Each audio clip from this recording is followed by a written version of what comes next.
time!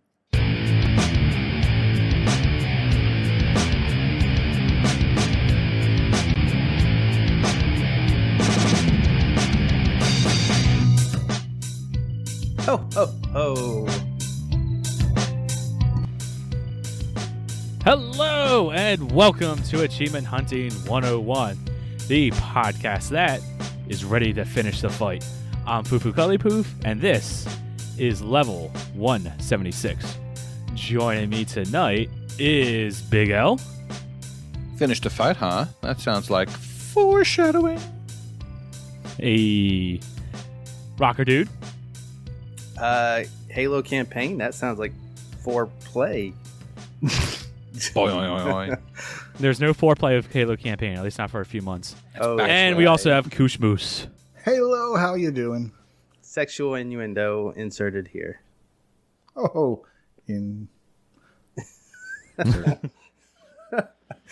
All right. So what's up, guys? How you been? How was your week? Busy. Too busy. Feel that. Both in gaming and real life. I've been busy in one of those. That's because you're not a part of the 12 Days of Christmas Challenge. Correct. I don't pay attention to TA contests anymore. I can't get all the badges as I've missed so many. So Doesn't matter. why start now? That's a fake club. Doesn't exist. what? No, it exists.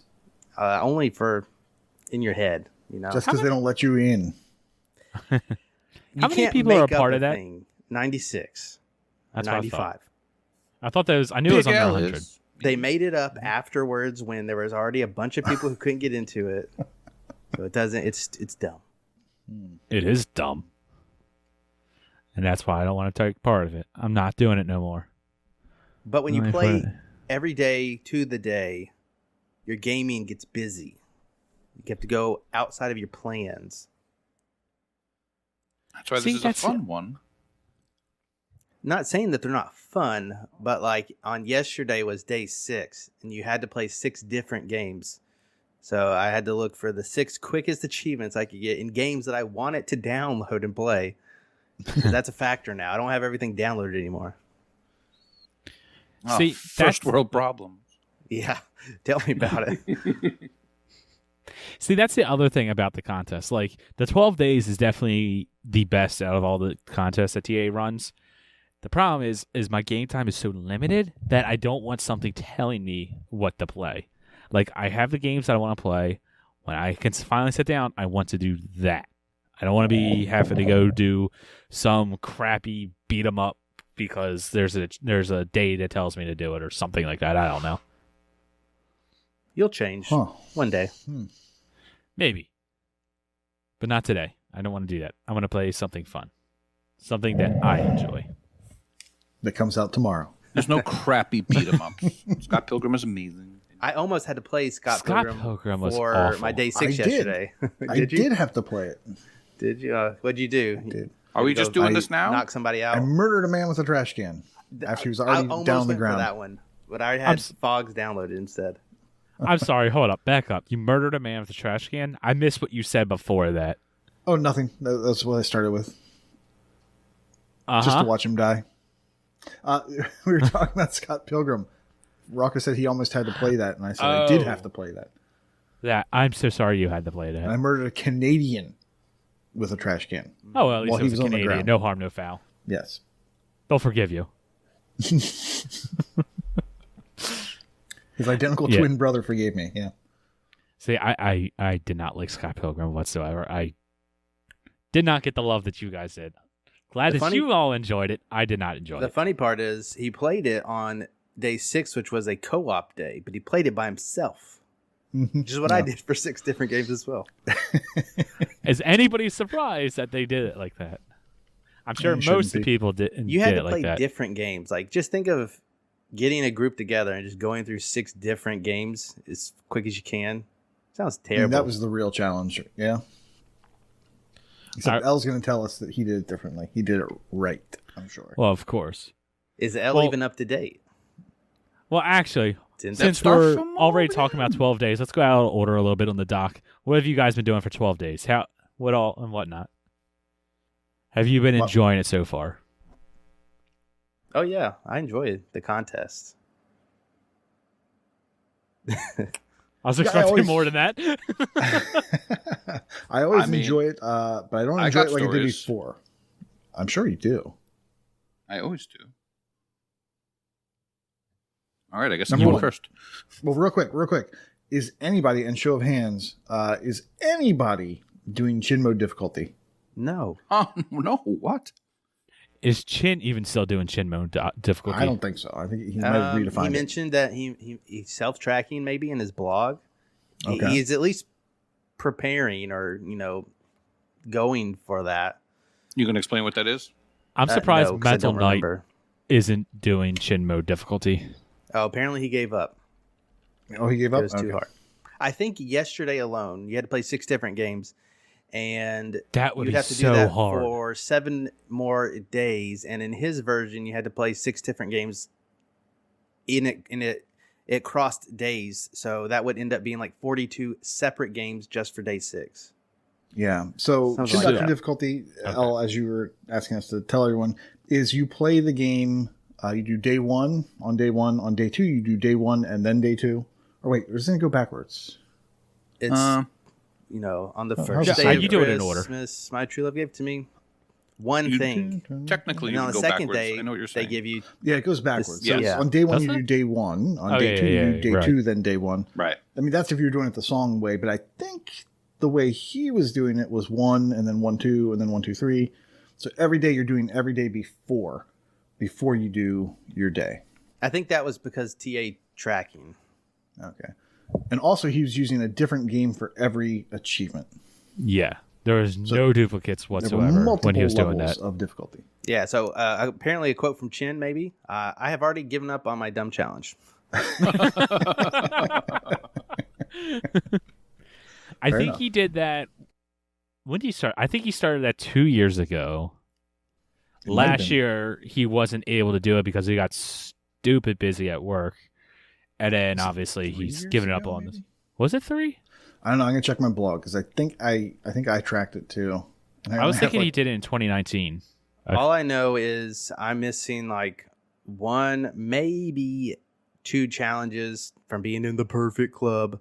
And like 12 days, 2017 or 18 was one I just didn't finish because nobody really talked about it. And, I don't remember talking about it. We didn't make a big fuss. There's no like channels in Discord or anything like that. So Well, it had to be 2017. It was 2017 was maybe the first time because that's when I was tracking it. Really? That's a long time ago. I thought it started at least 2018. I didn't know he did. Wait. Yeah, we started the show in 2018.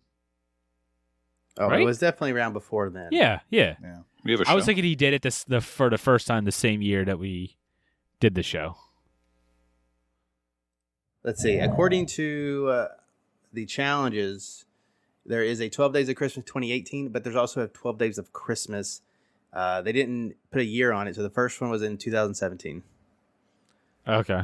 And I completed day 7, and I guess I just gave up after that. Who knows? All right. Oh, it was 8 cooperative achievements that year that I didn't do, probably because co-op. Yep. That's all it took. Makes sense. Checks out. So what has been your favorite day so far? I don't know. Like optimized for series was the first day. That's pretty much any game. I think That's easy. I played. What did I play? Actually, it will tell me if I click on it, and it will load. I played Lego Builder's Journey. Now that game does look good, but there are some games that don't look good. Day But 2 was supposed to be, I guess, a more difficult one. You'd had to find stackable achievements. I picked the Grand Tour. It's a delisted game, and it has a ton of them. Super easy. Time out real quick. I think the stream just went down. I Wait, might have to. we're fudge live. with it.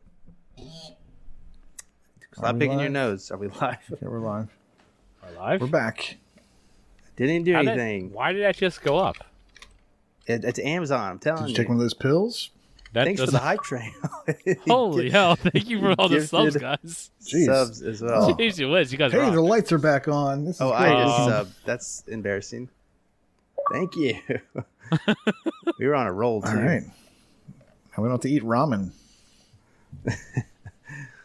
Okay, So we don't we should get have back to. to it before we go down again. Wow, Thank that you, was Doughboy. weird. All right, so thank God Jeff Bezos flipped the switch back on. Yeah, we are not dropping any frames right now. We did not do Nice. anything. Oh, Yes, man. apparently Amazon's web services are having issues. Fire that intern. Somebody tripped over their server cord. That's all. All right, let's get back into So, it. yeah. Let's get back into it. We're still What was the recording, last right? thing everyone heard? I think you were going over the very last day of 12 days, weren't you, Al? Oh yeah, on the 12th day. I have no idea what we were talking about. We were We were talking talking about. I know we were 12 talking about 12 days. And you were saying, I think, what's your favorite day so far? You interrupted Corey was me. talking about day one. I know I got to day 2, and I'm just gonna say, what did you do for day 2, Koosh? What did I do for day 2? I did Samsara, and that had been sitting on my backlog forever. Not my backlog, but my pile of shame, unfinished thing, and I just killed it. Okay. And I played it naturally until I didn't. And then Yeah. I just guided it all the rest of the way because they were starting to get real head scratchy, and I was just like, done. Elle, you probably have some fun stories. Did you get? I don't know how far you are. I'm assuming you got day 2 done, right? I did. Anything fun with that one? Well, first I wanted to talk about my day 1 game. Oh yeah, sure. What'd you play? So for day 1 was a game optimized for the Series X. So I had to pick a game that looked really good. You So I only went had about with- 700 to pick from. I went with Rift, At least. Rift Raccoon. Yeah, Rift see? Raccoon. Told you. Makes sense. What a name. I generally like these easy games, but yeah. The less said about this one, the better. But the Jiffy Rift. The hook of this PSR? game is you have to basically you can teleport through walls and stuff, and the controls are just not good. Yeah, but it's an easy 1K. I got through it in a half an hour. So Rift Raccoon. Yeah. So for day 2 was the stackable one, and my choices were not that great.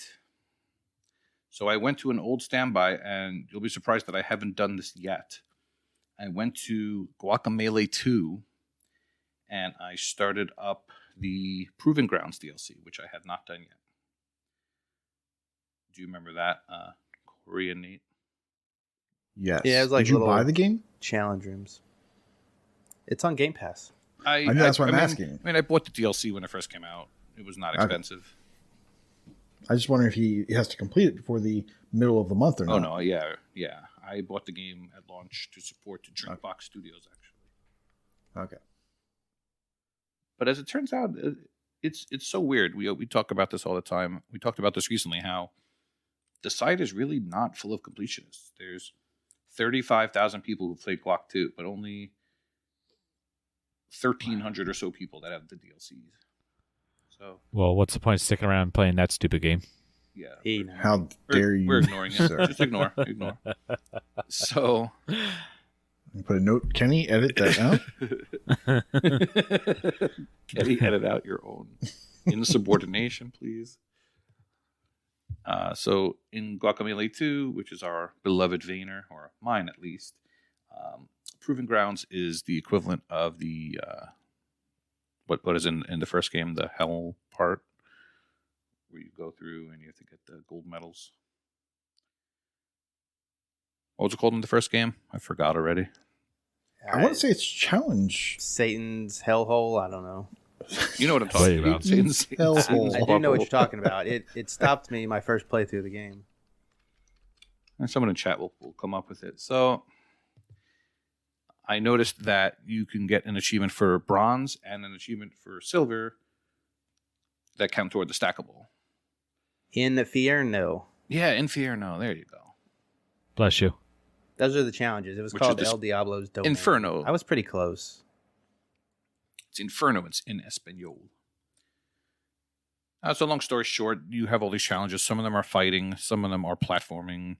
Some of them are flying around with the chicken. It's all different stuff.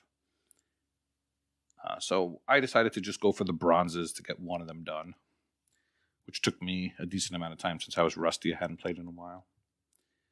So I got the bronze done in that. And last week I talked about the bonus that I was going to go for with Michelle and Vicky, a.k.a. Death Dealers, which was to play an act in Gears 5 in co-op. And that had the number 3 in it. So we did that. And I realized that was also listed under the stackable achievements for whatever reason. So we went ahead and did the whole first act. It took a little over 2 hours. And as luck would have it, there's another achievement for beating the game, beating an act with Jack, the robot dude. The Ripper? Yeah, Jack the Ripper. That would be a good crossover. Yeah, so the Jack one actually counted for the stackable, and takes 3 to make a thing go right. Counted for day 3 as a 3.0 ratio achievement. And Michelle brought to my attention that in Forza Horizon 4, there's a quote unquote forge mode. So there's an achievement There's an achievement called Foundations to add your first object in Blueprint Builder,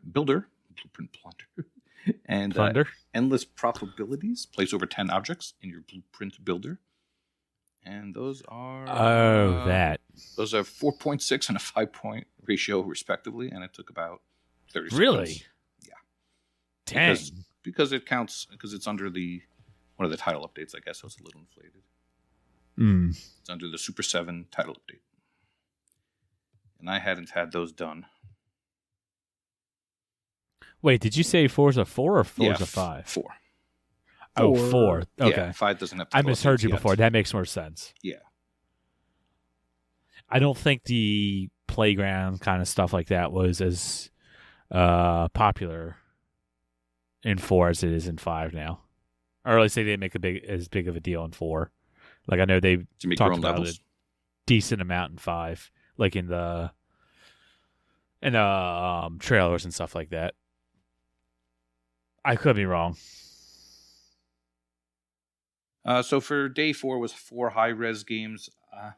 I noticed that the Paugi games counted, so I ended up doing 4 achievements from the game Flowers, which is one of the few Paugi games we haven't streamed yet. Hopefully we get that done at some point. But basically there's 2 letters in the middle, and you have to figure out the 2 letters before and 2 letters after to form a 6-letter word. So it's a little bit different from the other games. And day 5 is collectibles. And I've only done 1 so far from the game Contrast, which I've had sitting on my hard drive forever. I never did the 3rd act, so I finally finished up that game. And I got the collectibles in the 3rd act. So yeah, the thing I like about this contest is exactly this. You jump around from game to game, play stuff you might have not have thought about playing or have been playing. Right.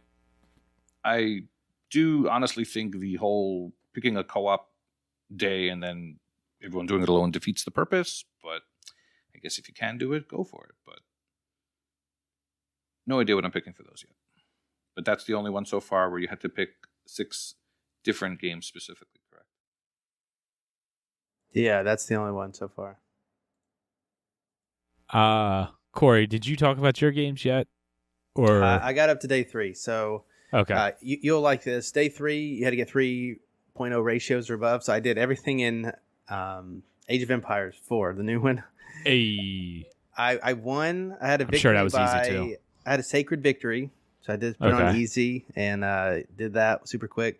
The other 2, I achieved a 3.0 or better ratio achievement by going and customizing my person. So like you just go to your name. That's and a 3.0? Yes, change your banner and then change the portrait. And to be honest, I didn't have any unlocked but all you had to do was get to that menu and it popped. So I went for efficiency in that case. Wow, I can't believe they are that high. I would have expected, most people at least to mess with those settings. Apparently not. So lucky me, I guess. Yeah, maybe easier than you. In the 4K game, I did Golf Peaks, which is basically a mobile game on the Xbox. Day 5 was collectibles, and I was already doing ukulele for Game Pass's Leaving, and I didn't think those counted because I didn't see it in the list, but they did. So I did a couple of those, and then I picked up Awesome P2 and went through those. And then, like I said earlier, day 6, you have to play 6 different games. I just did the first easy 6 valid ones that I felt like installing or had installed. So, yeah. Like what? But Farm Together, which apparently had an achievement for playing your farm a month after you created it. I haven't played that game in over a month. Perfect. Ultimate Chicken Well, that Horse. was easy. That Ultimate Chicken Horse went up in free play and glued 2 boards together. Halo Infinite, I customized something else. Gang Beast, I did whatever the easiest one there was. Forza Horizon 5, I had to purchase my first car from the auto show. Easy. And then Fogs, I had to get run over by a train. Also easy. Yep. Nice. And Nate, what about you? Or did you talk about your games before to dropping them just forgetting? Not really. I don't think anyone wants to hear everything. I do. Was there anything good? Did actually use an optimized game for day 1, so I There's the did dwarves. use Lego Builder. I just saw the dwarves. Pathfinder. And then day 2, like I said, I did Samsara and then knocked the game out. And then I moved on for day 3 for Nice Pops, 3Os. Of course, I went back to Forza 4, and I continued that through day 4 for, the high-res games. Yeah, because that game is pretty.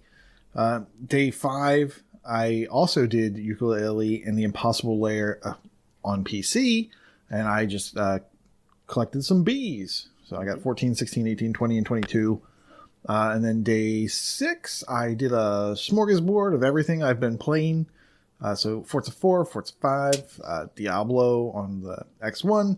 I had to go all the way back to Scott Pilgrim because I already had it installed and I didn't want to load up and play a full level of something else. So that was good. So I murdered a Canadian with a trash can for Dirty Trick. I also did Halo Infinite. I saw someone else possibly on the panel customize something. So I customized a piece of armor and boom, done. And then I opened Nuts with Banjo-Kazooie, Nuts and Bolts. I thought that would be hilarious to play Banjo-Kazooie for a co-op and have it be old. And I actually I played that through xCloud, so that was really nice.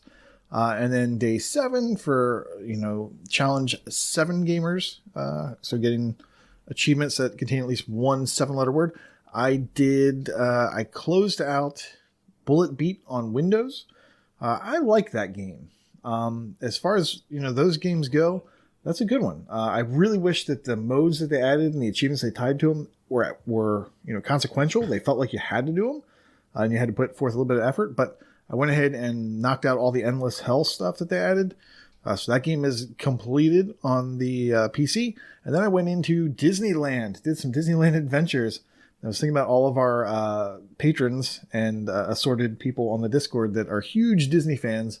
As I was playing this, I kept thinking about you guys, like wondering if you, because I've never been to Disney Land or World or any of that garbage.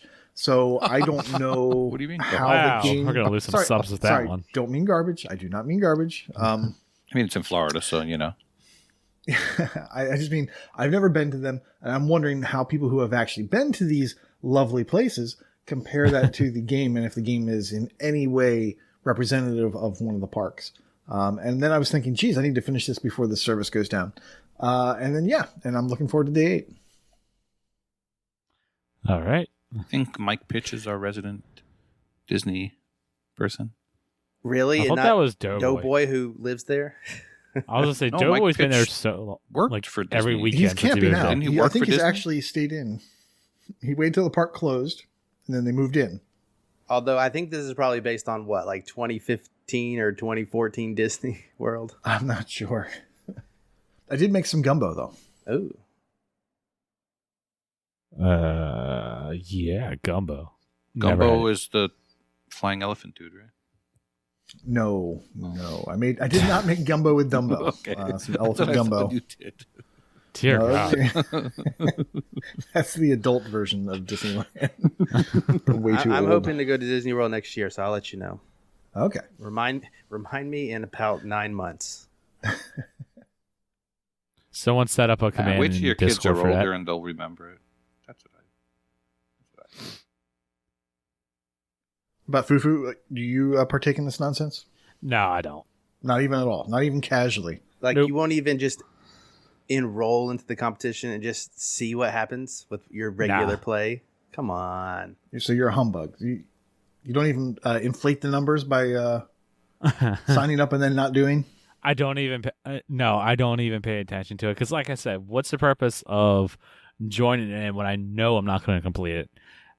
I can't. Like I said, I don't Fine. remember if I said this on while we were recording or before, but since I know I'm not going to complete it because I don't care about the badge. I can't have them all. So what difference does it make? And also, if so little time to game. Whenever I play something, I want to make sure it's the games that I want to play. I have a couple of games that it's like I'm in the middle of, I'm bouncing between them all, so I don't want to have some TA contest tell me I got to go play Scott Pilgrim or something like that. I will say that the competition does take you away from your plans, but it is only 12 days. It is fun. I will say that. Sometimes you can get done the in 12 like 5 days minutes. is the best. Out of all the TA contests, 12 days is the best one. I really like the spelling ones, but 12 days is Spelling's is fun good too. So, do we know what the next couple of days are going to be, or at least the remaining? How would we know such a thing? We would never disclose We would- that information. If you had to guess, though, El, Yeah, just Wait, wild I guess. actually Al. don't know.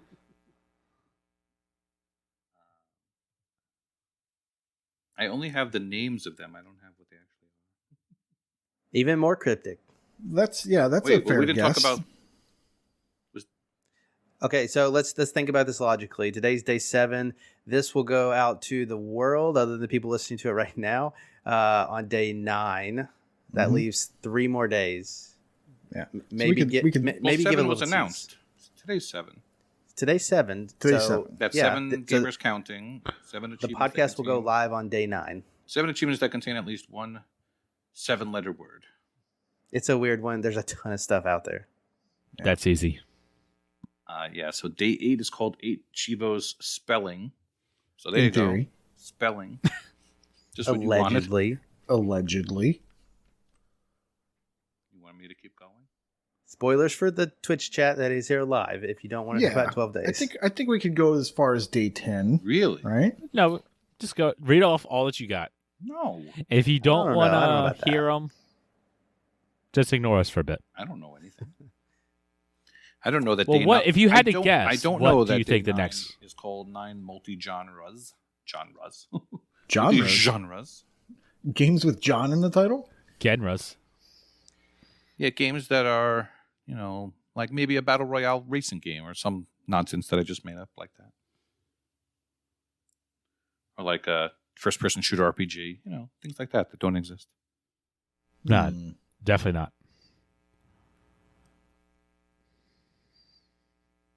Yeah. Day 10. All right, Foof, you're encouraging me. Don't I force him if he doesn't want to. We don't know this. I'm just guessing. We don't know know this what for we're a doing. fact. I'm guessing that they're achievements that begin with A, like Canadian A. Oh, A. 10 thus Like A. AYE? I don't know. 10 thus A starting. I don't know. It begins with the. Maybe they begin with the. All right. We're I'm good guessing people to say don't spoil it. Yeah. I do agree. I think it's better if you don't spoil it. Also, don't listen. If you want to Oh. know, maybe pester. Oh, people are listening. Get Big L's best guess is in his DMs. Well, for the people that okay. would get this naturally and not tonight, they would have gotten up to day 10 anyway. That's true. And day 11 think- is 11 different gamer score values. So like 5, 5, 5, and 5? No. Like 1, 2, 3, 4, All- 5, 6, 7, 8, 9, 10, 11. All different Oh, ones. so I was just thinking they could all be 5. But 11 times, even though there's only 10 different things. 12 is 12 time-consuming coffee cups. oh, All right, fine. We'll move on. 12 We'll times. get away from this since people don't want to be spoiled. I'm making 12 stuff up. PlayStation people. trophies. All right, Don't worry let's about it. like I said, let's move on. Let's go on to the next thing. People in the Twitch chat are muting us, so we won't spoil nothing else. And day 12 is me singing the whole thing 12 times. Hypothetically. That is a living hell. What do you mean? Maybe if you record that, that will be a bumper. We'll see. Please do. I will add that to something. I definitely won't make that Patreon exclusive. The though. Masked Singer. Or The Voice, maybe. Yeah, something like that. America's Got Sandwiches. One of those. Dumb. All right, let's continue on. That was 12 days. We went out of order. So let's get to the game showcase now. All right. So you guys have been talking about your games that you've been playing. I want to start off talking about the game that I've been playing. Well, one of the games I've been playing that I want to talk about, and that's Halo Infinite.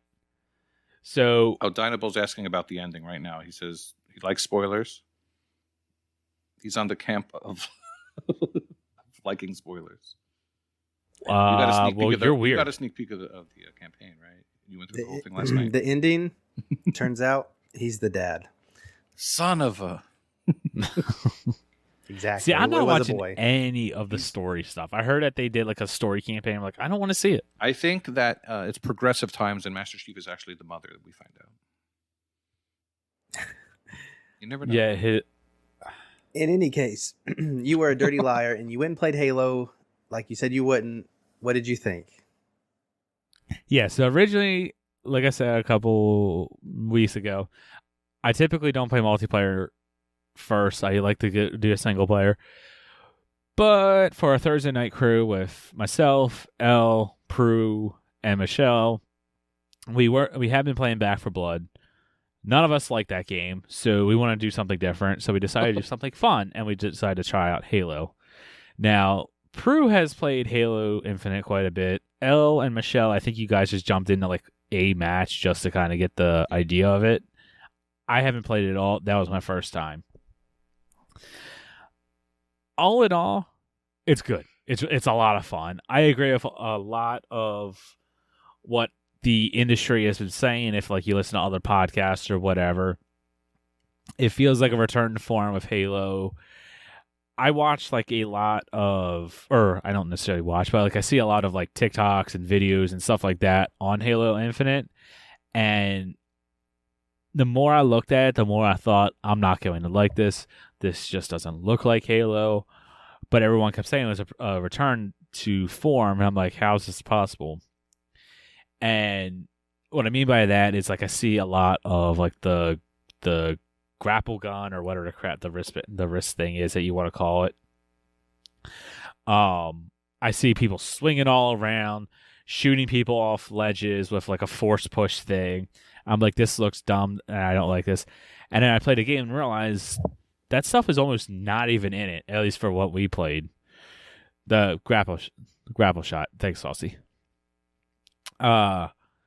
So what we did is we played, I know, one ranked match. We did a couple of big team battles. We did a couple of just regular quick plays. And it was just fun. We went from having no fun with Back 4 Blood and honestly hating the game and playing very little of it each night just because none of us really wanted to start it, to playing probably 2 to 3 hours of it on Thursday night and just had laughs, had a lot of fun. It was really, really good. If you like Halo, you're going to like Halo Infinite multiplayer. The campaign, obviously, I don't know.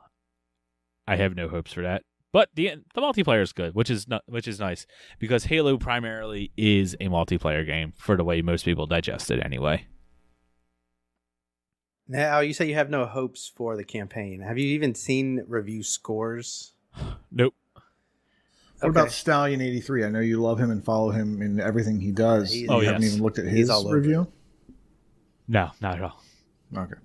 I don't Do you trust wanna- reviewers because those same reviewers also sit here and tell me that Halo 4 and Halo 5 are great games. And they're clearly wrong. I don't think Halo 5 was the worst Halo. That's why I don't trust your opinion when it comes to Halo. Oh boy. I'm just saying.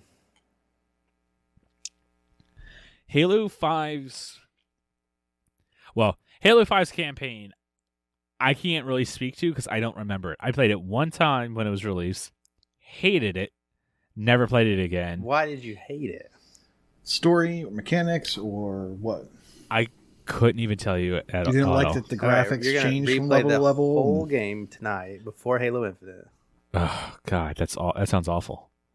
Like I said, I played Halo 5 when it came out, and I really don't remember any of it. Like, I have bits and pieces of it, but I can't tell you how any of it connects. I remember just not liking the story, just not having fun with the campaign. I remember the giant, bosses, whatever they were called, like the Atlas or something, I believe it was called. I'm probably wrong on the name. And you had to kill him, and then he came back, then you had to kill him again, then I think he came back again, and you had to kill him again. It was just not fun.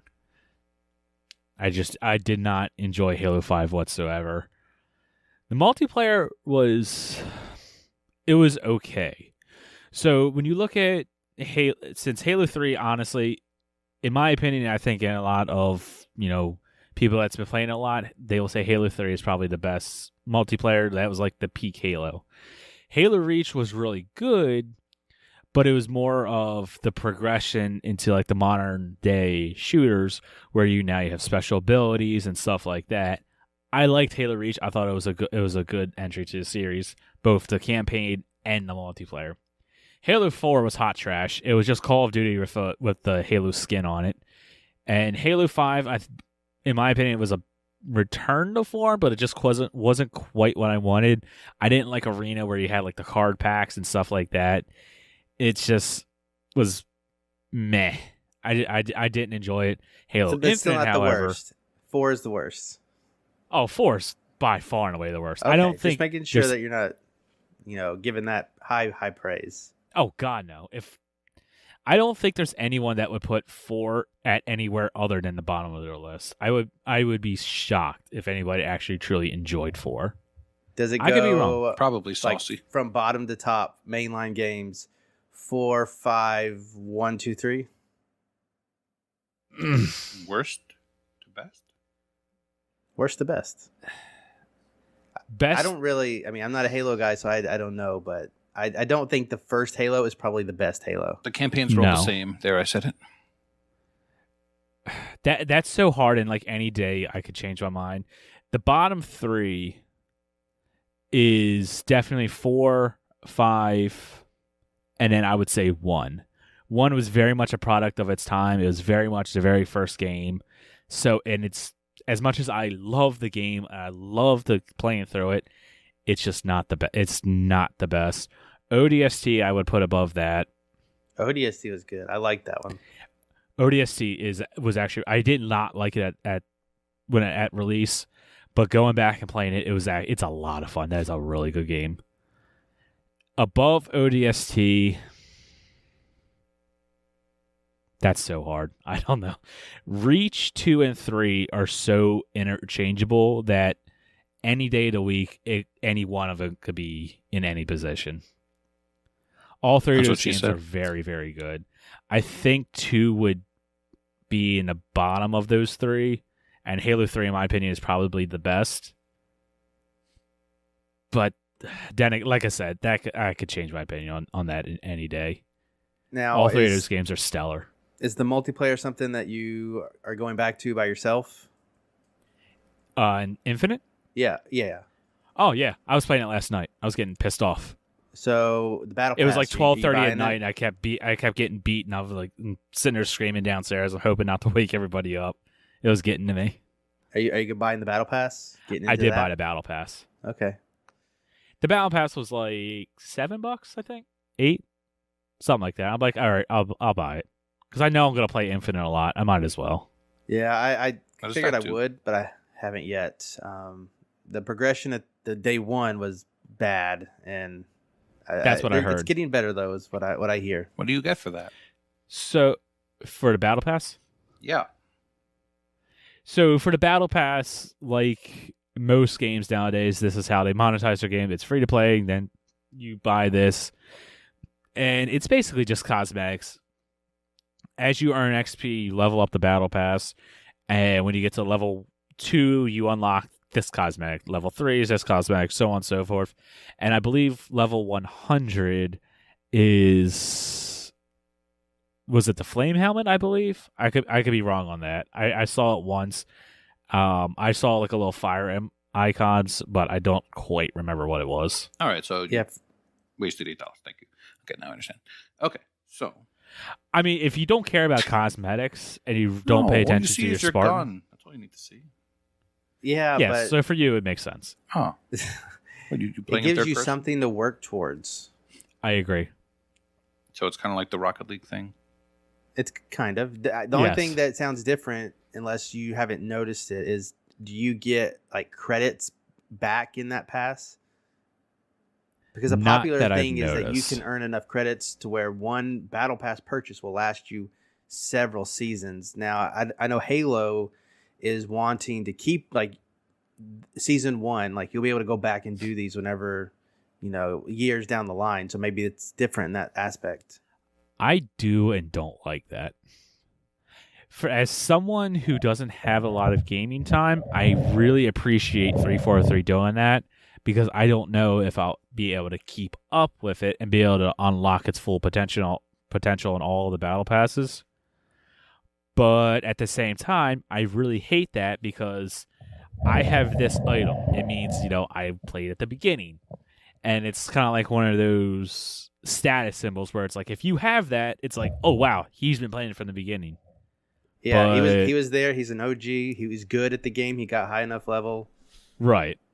And then So somebody starts 2 years down the line can get the same thing. There's pros and cons to both.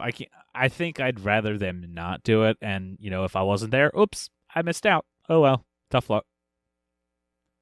And then Now- I think I have one more question regarding the multiplayer. Do you think this will be the best Halo multiplayer ever? Ooh. I think it has potential. Excuse me. I think the potential is there. The problem, or I shouldn't say the problem, I think the jury is out until we get Forge mode. For me, personally, what made Halo 3 the best was the custom games. I played thousands of hours in custom games. I've spent way more time doing custom games in Halo 3 with like Jenga and Fat Kid and whatnot. Is that a game mode? Is Fat Kid a game mode? Yes, Fat Kid was a game mode. You're shaming me. Fat Awesome. Kid was a game I mode, need to know and we more. had different maps called like Apple Pie or something. Close the door. Fat Kid on Close the Door. Duck Hunt. Though that's what really made the Halo 3 to me the best. I have spent lots of days literally just playing that all night long, not going to sleep with friends, either IRL or on Xbox Live. So much good times. I have friends from then to this day that I have like on Facebook that like if I ever travel to a certain part of the country, I'm going to try visiting them. But if Halo Infinite can recreate that when their Forge mode comes out, I think they got something here. All of the pieces are being set, so I look forward to what they're going to do. But it's 343. At any point they can drop the ball, and I would be surprised if they didn't drop the ball. All right, well, before we move on from Halo, I actually have a couple of Halo stories to tell from our session. I figured you would at least tell one of those. Yeah. Well, the first thing, we didn't talk much about the achievements. Didn't really look at them going in. But I was going to circle back to that. Prue was like, hey guys, we can get this achievement where you jump in a warthog and you honk the horn, and then 3 teammates jump in and you get an achievement. And we're like, okay, that sounds easy. Oh yeah, totally easy. And then, but it's got to be a specific one, the Razorback. So of course, as soon as you find one, we did big team battle. So we had 10 or 15 on each team. I thought it was 8 on 8. No, Thanks for the invite. It's more than 8. I didn't think you joined. I would have. You can join us on Thursday, my friend.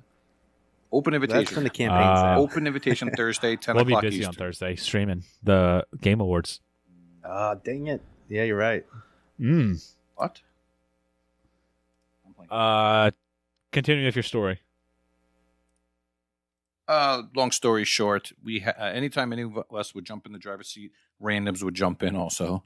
And it was like, get out. And then we'd start shooting at the randoms. So, Yes. Yeah. Yeah, the achievement specifically is you have to have a Razorback. You have to jump in the driver's seat, honk the horn, and have 3 people jump in afterwards to unlock it. Yes.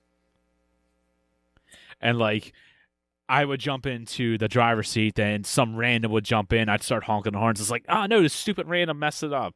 And then the random would jump out because I'm not moving. And then I quick honk the horn and try to have everyone jump back in. It's like a Chinese fire drill going on. Yeah, so we eventually got it for all 4 of us within a couple minutes. But at first we were just like, stupid randoms. And it's so weird because of all the achievements, it's the second highest ratio achievement that there is.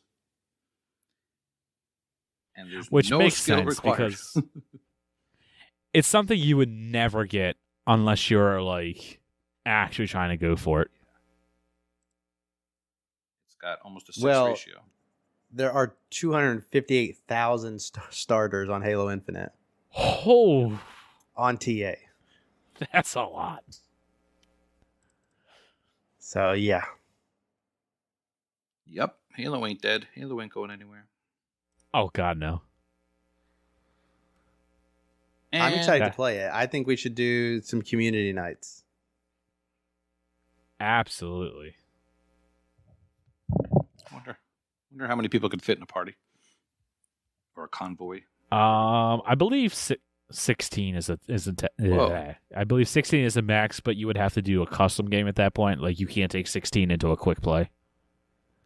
I think you could take 8 into a quick play, but obviously it would have to be big team battle. So the second story is we were playing Big Team Battle Capture the Flag. Oh gosh. And we were down 2-1 with out of 3 with 30 seconds left. And me, Big L, actually captured the flag to tie it up with 30 seconds left. And So good. And it went into sudden death. So after a little bit more, I actually wound up with the flag again. And I wound up right near where you have to bring the flag back. And I stopped because I saw the other team. So our teammates took care of those guys, and I went to capture the flag. And as soon as I got there, the word defeat came on the screen. And we were all like, what?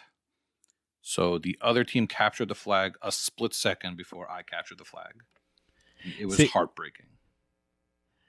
Here's the thing that you're missing. After you captured the flag, I saw that you had it, so I quick ran over to kind of like escort you so we could win. And along with that, when sudden death dropped, so did like the Scorpion tanks and a couple of other power weapons. Well, I don't know if you knew this, but it wasn't just me escorting you. We had like 3 everyone. other people I saw. escorting you, along with a Scorpion tank. Like you had a company of people protecting you to get to help you capture this thing.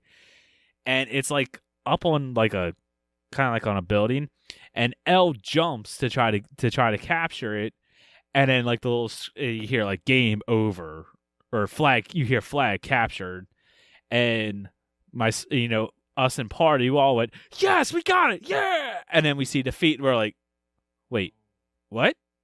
And it was like, we were up on high, we did it, then all of a sudden it's just, aw. And I was How do we get the I feat? was also under the impression that you couldn't capture a flag unless the other flag was brought back. Yeah, that's what I thought. I too. feel like that's been a rule before. Maybe not in sudden death.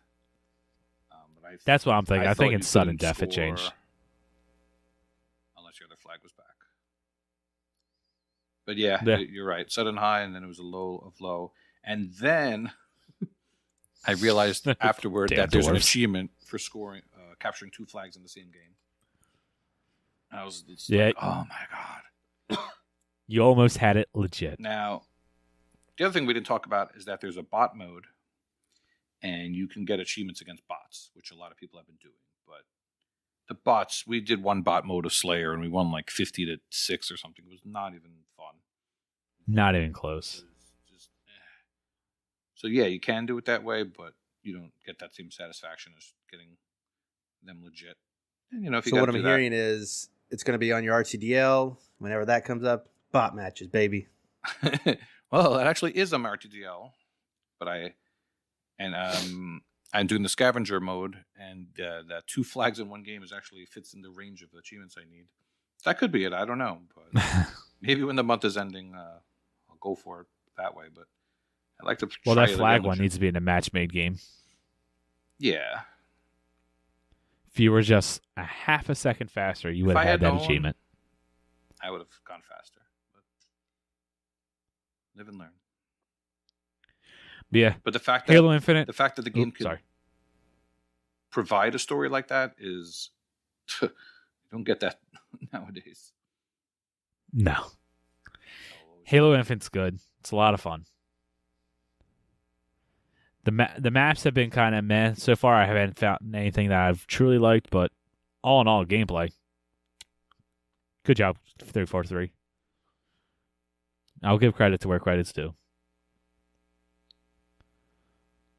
You got anything else you want to say on Halo Infinite before we move on, Al? I don't think so. KT Echo is asking if anybody's planning on doing ranked. Hearts and that were like good people play. No thanks. Okay, I'll say this real fast. I've done, I think, 6 of my ranked matches. I need to do 4 more to get placed.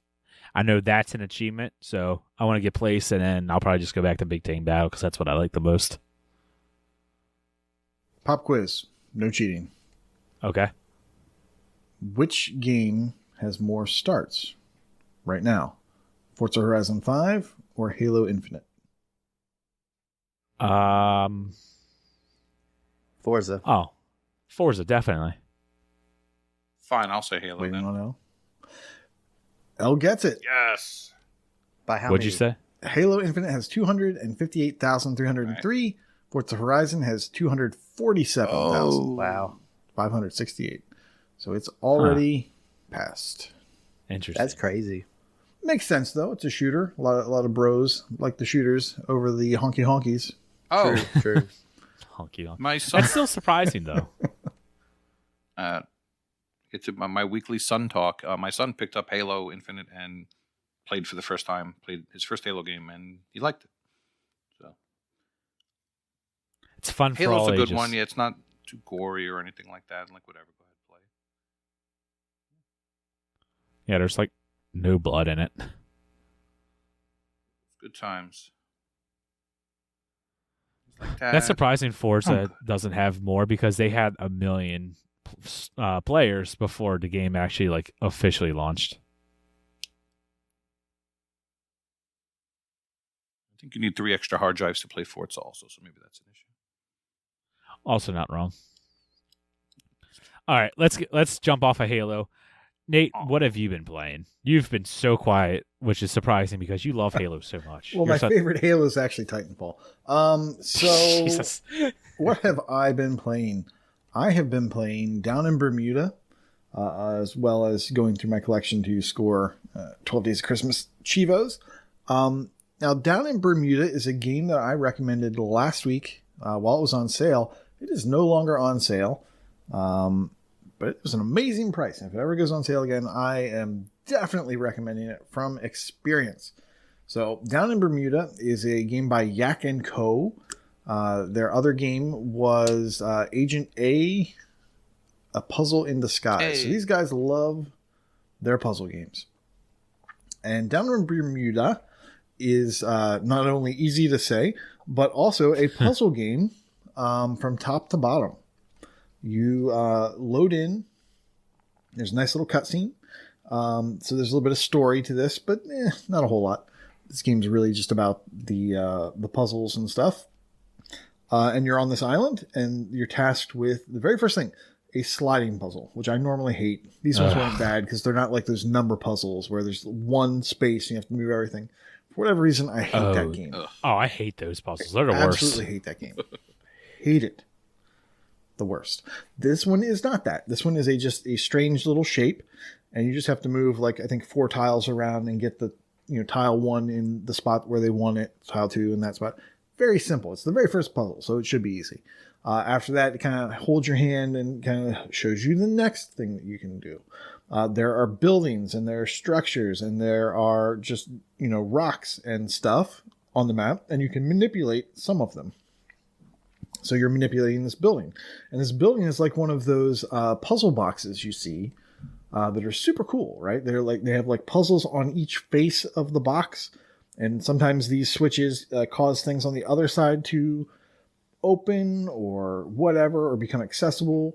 They're not super intricate. Mostly it's basically complete this face, move to this face, and then at the very end you get something.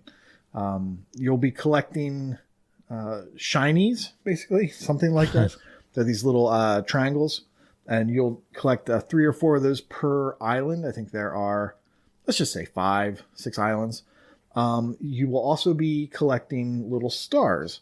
Now, the stars are, for the most part, like 90% visible, but hidden in tricky locations. You basically need to change the angle of viewing. When you go into this map, or each one of these islands, you have the ability to pan and zoom and kind of like rotate the camera and move all the way around the island. And you're going to need to do that to see, this star that's hidden behind a tree.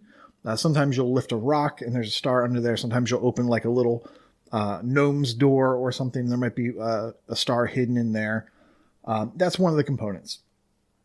After you get enough big stars, and each star is for one of these components, either finding all the stars or solving the main puzzle of the island, that will allow you to progress to the next island. Sometimes, as you're doing this, there will be things that you didn't do, like you didn't find a key, or you didn't find the key that opens this lock.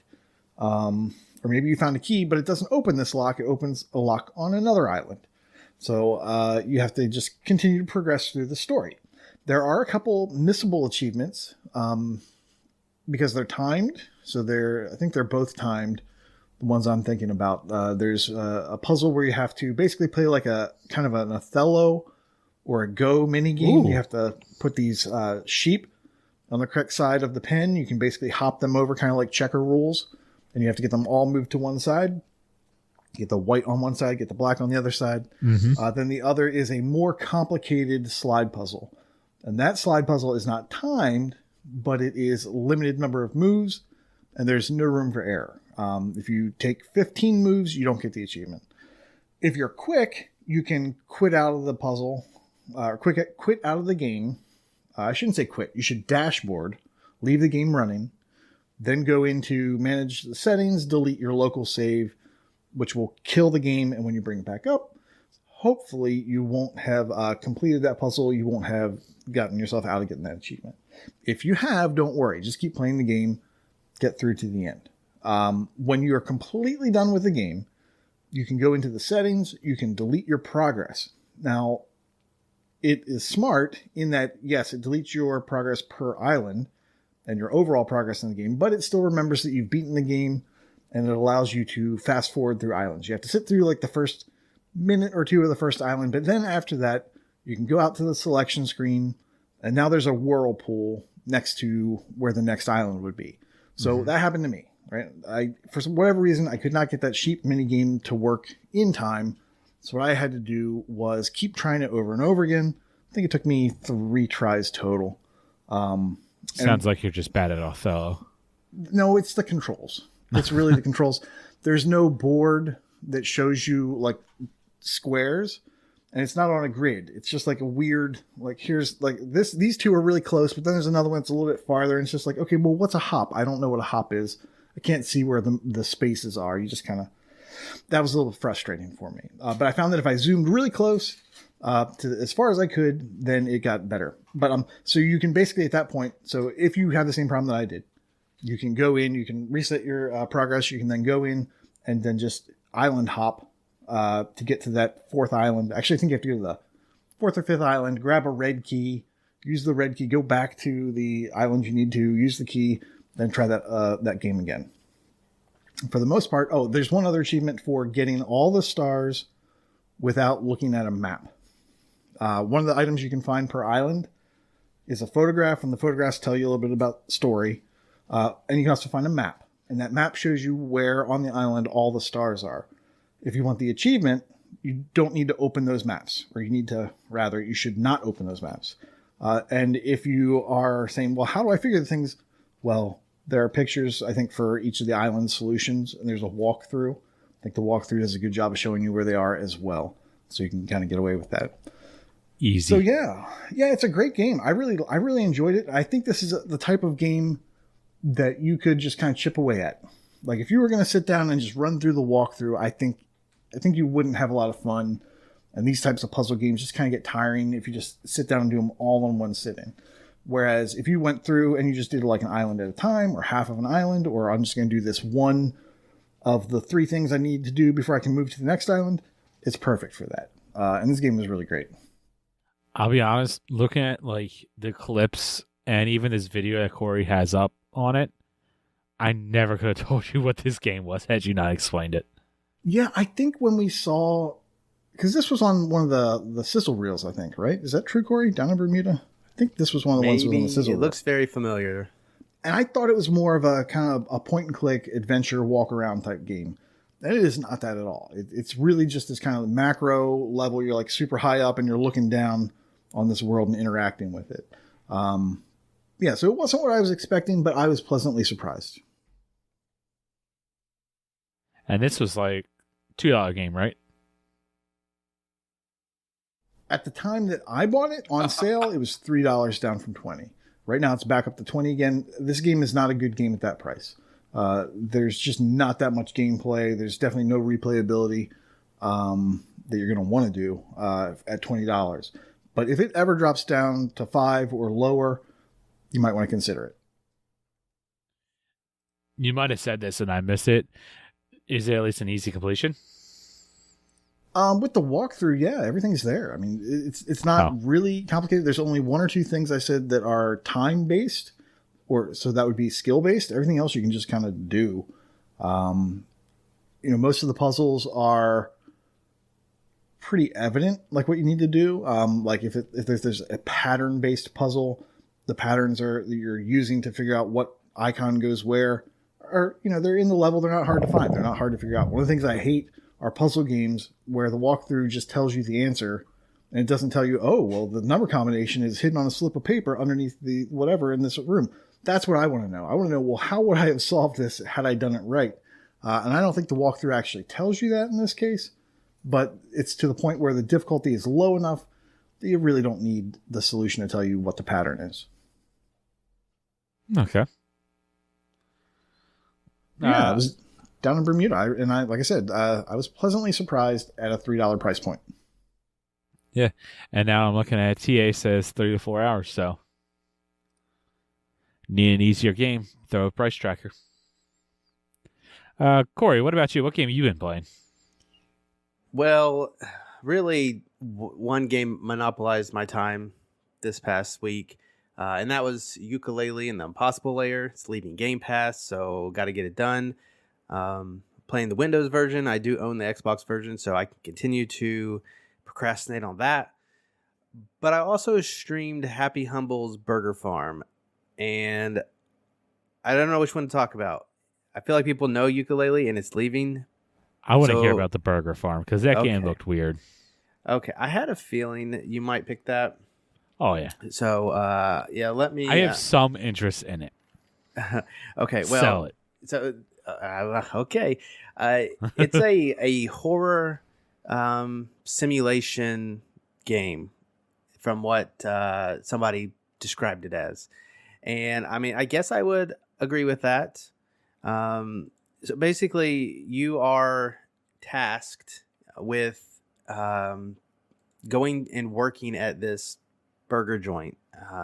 It's a pretty standard thing. You go in, you have to walk to your work, the Happy Humble Burger Farm, I guess is what it's called, and you have to do exactly what you think you might have to do in a real life simulation game. You have to clock in, you have to turn on the lights, you have to turn on the open sign and pick up trash and things like that. So it's pretty in depth as far as that goes. What they start to throw into you is this isn't just as easy as filling orders, which are timed base, and you have to be accurate on them. As you are doing your shift, the lights may turn off, and you might see something cross the screen really fast, or it might even have just be invisible and have glowing eyes. So there are these beings that start to come out at you while you're trying to work.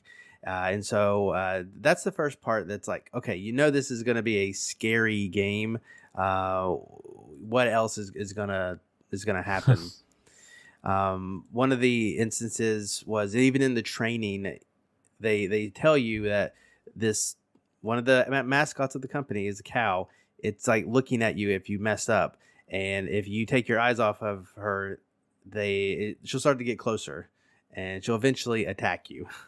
Dear God. So I knew I was in for something at that point. So you do that a few times, and I did play this in one sitting. I have not beat it yet, but I did put in about 2 hours worth. So you're doing that a couple times because every time you do that, you get money. The money allows you to buy from vending machines, so you can buy energy bars or food because you do have health and energy that you have to maintain. And everything around you is real dingy. Your apartment, your best friend who works there with you, his name is Toes. Toes? Toes. It's all very dingy kind of deal. And you think that that's the game is just go to your job and do the stuff and get money and go from there. Very quickly, they start to throw these story beats into the mix about there was this big crash at a construction site. Don't worry about it. Just go to your job. Well, what do you know? I stumble across this and I go into this place and I thought I was brute forcing my way into a section where I shouldn't have been, but I do think that it was near the time to do it. I stumbled across the first boss, and yeah, there's bosses in this game. Wait, what? I really don't want to spoil it. If you want to see it, yeah. We're gonna put it on YouTube because I think it's probably a good first hour look into the game, first hour and a half. But it really throws you for a loop, and you have to figure out how to deal with them, and there's clues and whatnot, but it's not super easy. I had to do something that I learned to do in the game, but I had to do it while dodging and managing my health. Once you got past that first boss, they throw another story element into it. It's it just builds on top of it, where now there are secret passageways and blueprints. There's crafting now. I haven't got enough stuff to craft anything, but there are blueprints on the wall. And at that point, it's okay, this game is way more in depth than it leads on to be. And that's I've played only 3 shifts worth of time, and each time I went into the restaurant, it even added more stuff for me to do. So at this point, not only can I make burgers, but then they added French fries and chicken nuggets. Then they added shakes and drinks. I think there's more stuff that they're going to add, but doing your job is how you get money, and I guess you can die in the game. But this overwhelming or overarching story with these bosses and how it integrates into this restaurant is there, and that's probably the driving factor. Like, keep playing this game. If it was just the burger sim, it would not be worth that much time at all. So this is like Five Nights at Freddy's on steroids. It's probably like Five Nights at Freddy's mixed with Burger Time, I guess. Is a game these olds might know. It's different. That sounds very different. It sounds very interesting. Like, horror is not my thing, but I was like, I think this would be fun, and I know it's gonna give me some little jump scares, and it did. There was some times where I gave a little scream on stream, and I was prepared to do that, but then it just got weird, and when it gets weird is when it draws me in even further. So I guess that's a good thing. Wild. I do have at least a little bit of interest to go back to it, which is not something I thought I would have when I started the game. Is that on Game Pass? It is not. It is from Tiny Build Games. I can't recall off the top of my head if they have a lot of stuff that comes to Game Pass or not, but I believe it is like $20. Yeah, $20. It's digital only. They've had a couple things come to Game Pass, so it has a chance. Quite a few. They had the Hello Neighbors. I'm looking at Speedrunners and No Time to Explain. Those may have both been Games Gold. Kill It With Fire was one recent one that just went to Game Pass. Pathologic 2, like you said. So it actually has a better than 0% chance of going to Game Pass. Yeah, there's quite a bit of games that look for that, I guess. Interesting. It's really weird. If you don't really care about spoilers, check the YouTube video when we put it out there, and skip around till you get to that first boss. And I almost gave up, but I persevered, and I eventually took him down. There was some people in chat, and we were trying to figure it out and stuff like that. But it was something else. How's the achievements from the view of someone that's played it? Looking at the list, it doesn't look like this is an easy completion by any means. So I got 280 gamer score in the hour and 47 minutes. That's 10 achievements out of the 30. So that's a third of the achievements. But near the end of my hour and a half there, a bunch started to pop, and they were they were kind of story beats. So they were there. I'm just kind of scanning now. You have to create something. You have to find these things. Serve 5 wrong orders. I could really just boost that if I wanted to, and it's a 3.6 ratio. A lot of the stuff I'm seeing here, drink this, defeat this person, buy this. I actually don't think this would be depending on how hard the actual game is. I think if you played through it all, you would get most, if not all, the achievements. So actually, if you're in it for the game to actually just complete beat the game, I think you could complete all the achievements along the way fairly easy. And it looks like somebody already has all the achievements. One person. So and they played they played for under 6 hours. So possibly relatively easy. I actually might keep this in my back pocket for G-Task. If this does come to Game Pass, you'll probably get a nice little boost. Yep, I'm experiencing that with Lawnmower Sim right now. Dear God. We can talk about that too. I booted that up last night. Would you have to fire somebody else because they wanted to go to their dad's funeral or something? No. It was none of that. All right. What's No Time to Explain about? I tell you, but I'm kind of out of time. Just Cause. What? Oh, Just Cause. Oh, I see you got a list of games. Talk about one. 101.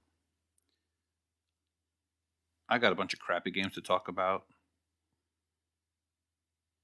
Give us a good story. Nobody wants to hear about these crappy rattle like us. All right, so move on. Oh, okay. You don't want to talk about Gears 5. That's cool. I guess we can move on to some sales. Gears if you 5. don't Fine, want to I'll talk talk about Gears Gears 5. I played a real game. It's called Gears 5. That's what I want to know. What'd you do in that? Because you're the resident Gears guy, and yet I've played Gears 5 and you haven't. I know. Well, as I mentioned before, we played through the first act in one sitting, and it was just so nice. We watched all the cutscenes together, and Death Dealers just says, "Wow, these graphics are really nice." It is. It looks real good. Man, you should get a Series X there, Kenny. It'll look even better. But oh god, I couldn't imagine. It's just refreshing to play a good game, and it unfortunately took us a couple of years to get to it, but we got to it, and it was a really good time. I remember 4 being a little underwhelming at first. You know, it's just new characters and this and that, and but as I said, I played as Jack, which was a different experience. So you play as the robot and you fly around and you can pick up weapons. I was wondering if you actually did play as that. Yeah, I was Jack. I figured the girls would be better shooters than I would, so I'm like, yeah, I'll be Jack. So you could pick up weapons and bring them to the other teammates, and you can zap people and distract them so they can could be shot at. So yeah, it was really fun to play Gears 5, and I did notice that there was a DLC thing, Hive Sword, I don't remember. Hive Busters. Yeah, Hive Busters. I haven't done that yet. So one thing that caught all three of us unaware is that we all thought we had it installed, but it was only just like the mandatory 44 gig install, and then from there, if you want to install more, you have to do it within the game. Yep, I came across that as well. So we had the first act available to us, thankfully. But if you wanted to do multiplayer or the rest of the acts, you had to do a separate install. So like when you install a game, you don't click install all, or that's not included with It's that? not. You have to go into the game. Yeah, So weird. Yeah. yeah, It's it was very really weird. stupid. It caught us all off guard. So It might be like I think Gears 5 launched, Gears 5 launched around the same time that the what does Microsoft call it? Where like in Halo Master Chief Collection, where you can install certain parts. Like, sure. I know I'm never going to play Halo 4, so I'm not going to install the Halo 4 campaign. Right. I think it was like around the same time that all happened. So they're like, hey, let's do that for Gears 5. But It's a good idea. I wouldn't install in the theory. entire game. It's a good idea in theory, but I've never seen a game where you have Act 1 as the mandatory install, and then Acts 2 through 5 is, or whatever, through 4 is the other part of the install. Yeah. Really The weird. multiplayer is another part, and then the DLC was another part. It really grinds my gears. Grinds your gears. Ba-dums. I don't have much else to say. It was a little weird. The Lancer, Michelle was saying the Lancer is a different button. It used to be you pick it up and you hold down B to chainsaw something, but now B is melee with the Lancer and right bumper is the chainsaw. That sounds a little weird. Yeah, I feel like I remember thinking that. So these games are still Because they changing changed a with the time. few things. Yeah. So you've only done Act 1. Yes. Overall, it's Okay. Gears, for better or worse. There's Not much something... changed. There's a spot in the game that I'm wondering that when you get to, I'm wondering how, or I'm What we wondering what think you're of it. going to say, Okay. I should say. All right. Look forward to getting back to Because, it. well... Don't say anything. Don't yeah, spoil I don't want to say nothing about it because I want you going fresh. Since I assume you haven't been spoiled on anything. Okay, then yeah, I'll wait till you beat the game. it. Okay. All right. Well, that's it for the game showcase then. So let's move on to sales. Woo. L, you're blank. Yeah. You didn't put anything on the dock. Do you have anything to recommend, or should I just go to Corey? It's times like these where I just recommend Demetrius for 99 cents just to annoy Corey. All right, we're going to Corey. Corey, what you recommended? I don't recommend that. So this is actually like a huge sale, a lot of big percentages off, and I abstained from grabbing games early because I knew Koosh would talk about them. So listen to Koosh. This is my recommendation is to listen to Koosh's recommendations. Aside from his, I also noted Rad, which is a roguelike by Double Fine. It's $5, normally 20. I don't know why that one's not. I guess it's because it's published by Bandai Namco. I don't know why that one never hit Game Pass, but $5, you can't beat it. And unless somebody talks me out of it, I'm probably going to get Pac-Man 256 because it's $2.50. And sometimes you just want Pac-Man in your life. $6. Yeah, it should be 6 more cents, right? It only makes sense. 6 cents. Oh, yeah, that works on 2 levels. 6 cents. Otherwise, Boy. Otherwise, I had some stuff like earmarked, like in tabs, but they just don't seem like good stuff. So yeah, I listen to what Koosh is going to recommend because I'm getting a couple of those. What are you recommending, Koosh? Oh my gosh. Every once in a very long time, a game comes along Oh gosh. that as achievement hunters, it's polarizing. You're either super happy to let people know that, yes, I play these types of games, or you are completely embarrassed and you hide it. And you don't want anyone to know. Well, there are 2 games by the same developer, and I think they're reskins. I think Plantain42 said that they were reskins of one another. My Little Riding Champion.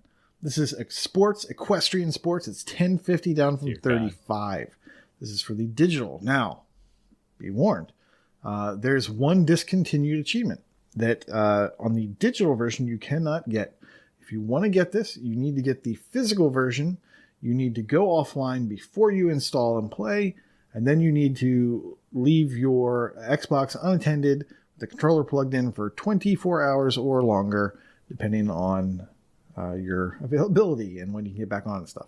So the achievement is for playing 24 hours or staying on your horse for 24 hours, and the guide tells you, the solution tells you, that's what you want to do. So I personally would love for people to ask me about this game, if and when I do play it. The other game that is a reskin of My Little Riding Champion is the Unicorn Princess. And unsurprising to anyone, it's sports. There's the dog I'm dog sitting. It's sports and equestrian sports. This one actually has a time estimate of 3 to 4 hours, so no 24-hour ridiculous achievement. You can get all of the achievements from the digital version, and there is a TA walkthrough. It's $9 down from $30. So yeah, those 2 are awesome, and I'd love to find out where people stand on those. The last 2 games I want to talk about, The Suicide of Rachel Foster is $4 down from $20. It's an adventure walking sim. It's by Daedalic Entertainment. It's 2 to 3 hours. There is a TA walkthrough, and be warned, there are missables with no chapter select. So, gross. If you're the type of person that doesn't like missables and the fact that you have to go back and do it a second time, you might want to pay attention to the walkthrough. If you don't care and you just want to experience it, now you know. And finally, a game that is not necessarily cheap and it hasn't been around very long, so I have no experience with it. Wind Peaks. This is $9 down from $15. This is another fun kind of puzzly game. It's Where's Waldo-esque, which I just learned that in Britain they call it Where's Wally. So what? Waldo is Wally. Yeah, I just learned that. And this game is very similar to Hidden Through Time. In fact, I thought it was the same developer. It does not appear to be the same developer. Maybe there's something funky going on that I'm not aware of. However, Hidden Through Time, I don't believe had a story. I think it was just discrete things you were doing. This actually has a story. The locations of items are randomized in some cases. So you will not be able to use just a walkthrough unless someone is really thorough and they've played it through multiple times and know multiple locations. And there's a hint timer. I don't remember that being in Hidden Through Time. So if you have trouble finding an item, I believe you can start a timer. When that timer runs down, you'll get some sort of hint. I don't know if it shows you a section screen or whatever, but that sounded pretty cool. And it does have a simplistic story that runs throughout. And there's story told through little cutscenes, graphic cutscenes, so like panels of a comic, and the levels, the sequence of the levels tells a story. So this looks pretty interesting to me. At $9, I'd like it to be a little cheaper, but that's just because we're cheap. We buy a lot of games. Oh yeah, some of us. But yeah, so $9 down from 15. That is Wind Peaks. Check it out. Yeah, I want to point out that it also has a Windows version. No, it's not a stack, but it's a Play Anywhere Windows title. So it sounds like it would be better with a mouse, or it could be good with a mouse. Certainly, yeah. If it's hard to I am. click on an item. I'm really looking forward to the Suicide of Rachel Foster. To be honest, Really? Wind Peaks. Why's that? Yeah, I because what was that other one that I really liked? Remains of Him? Or Yeah, Evans Edith Remains? Finch. Edith Finch. Okay. I really enjoyed that. So I'll probably get Rachel Foster and no guide it. I might look at those missables just to see if there's like landmarks to look for, but I'm not going to look into it too much. And the Unicorn Princess, I have it physical, but it might be a good flip opportunity. But also, that's one that you want to own, right? Like you want to have that one in your hands. Isn't the Unicorn Princess like one of 3 games that you own physical? I have like a good 15 or 20. Now, I don't play those games. I probably should. Yeah, I already own that one physical. I keep telling Chewie we need to do like a clean your shelves challenge where you get points based off of completions you do for physical games you have. Like you have to take a picture and you get points. I think that would work out good. Also, I just want to note that's that a cool you did challenge. say that Unicorn Princess. Oh gosh, Unicorn Princess has a walkthrough. It's a magical story walkthrough. It's not a regular walkthrough, so Goodness. keep that in mind. Magical. Goodness. Oh, the things that you and hunters do and put themselves through. All right. Like make this podcast. Yes. But if you're like me and you don't want to buy anything, there are some games coming to Game Pass. And I feel like this list is not complete. I don't know. Could just be me. Today's the 7th. Why is that on there? Coming December 9th, the day that this drops, One Piece Pirate Warriors 4 on the cloud console and PC. And coming December 14th is Aliens Fireteam Elite, which we talked about last week. And That's then the also, only one we talked about last week, though. This dropped after the podcast last week. All this news. oh, did it? Yes. Okay. We got podcasted. right. We called it. Oh, that's right. We did. Okay. Then I'll say the stuff that's new to Game Pass as of now, in case you haven't looked at it. All right. So new to Game Pass that we got podcasted on, Anvil for the console and PC. Archvale, no, Cloud console and PC. Final Fantasy 13-2 on console. Darn it. I should have had Corey read that. Why did they put Roman numerals and then a regular number? Because there's Final Fantasy 13, Final Fantasy 13-2, and a Final Fantasy 13 Lightning Returns. That sounds like Final Fantasy 13 and then 14 and 15. No, Final Fantasy 14 is very different from Final Fantasy 13-2, and Final Fantasy 15 is very different from Final Fantasy 13 Lightning Returns. Actually, I cannot believe I said that, and I didn't stutter, but I say Achievement Hunting 101 at the beginning, and I stutter like a dum-dum. All right, but also that's been added to Game Pass is Lawn Mowing. See, and there's my stutter. Lawn Mowing Simulator for Cloud Console and PC. Rubber Bandits for Cloud Console and PC. That was in the running for one of the games that we were going to stream. Stardew Valley, Cloud Console and PC. That's surprising that hasn't been in Game Pass. I think It also has a stack on PC now. I think it left and because came of back, this. Kenny. Oh, did it? Stardew? I'm pretty sure. Okay. Stardew, it just seems like the perfect Game Pass game. yeah. Warhammer 40,000 Battle Sector. Close enough. Cloud console and PC. And dropping today. Yeah, today. Space Warlord Organ Trading Simulator for Cloud console and PC. And then obviously tomorrow's Halo Infinite. The campaign on everything. The Space Warlord Organ Trading Simulator. It looks so bad. But I am so interested in it. Well, you'll be happy to know it has Kinect support. That's actually amazing. What? I'm not lying. So it's been in development for that long? Now that I don't know about. Wow. But it's made by the same people who made Aliens for airports for aliens run by dogs. The title reminded me. That's why I said for dogs. So yeah. Okay. What does the Kinect do in this game? Do you know? I don't know. You want me to find out for you? I would love for you to do that. I cannot believe the Kinect is still a thing. Wait, does the Kinect even work on the new consoles? Is there a dongle to plug it into the series? No, they do not work on the new consoles. But even with the adapter? With the dongle. Even with the adapter, they don't work. Oh. You have to play it on an older. I need to do my Kinect stuff fast before I get rid of my One X. That is wild that something is as Kinect support. Oh. All right. And then also 2 shadow drops is Townscaper and Serious Sam 4. Townscaper came last week. It's very notable because you can complete it in 10 minutes. I think you should spend like at least 20 minutes like hanging around playing. It's fun. I did it pretty naturally because TA was down the day I did it. There was no guides, but of course, it's really fast with a video guide apparently. How did you play it, Corey? Did you play it on xCloud or did you download to the console? I played on PC. On PC. So I think I definitely played it on xCloud, but I think for some reason the colors didn't work. So like I would choose different colors, but the buildings wouldn't change colors.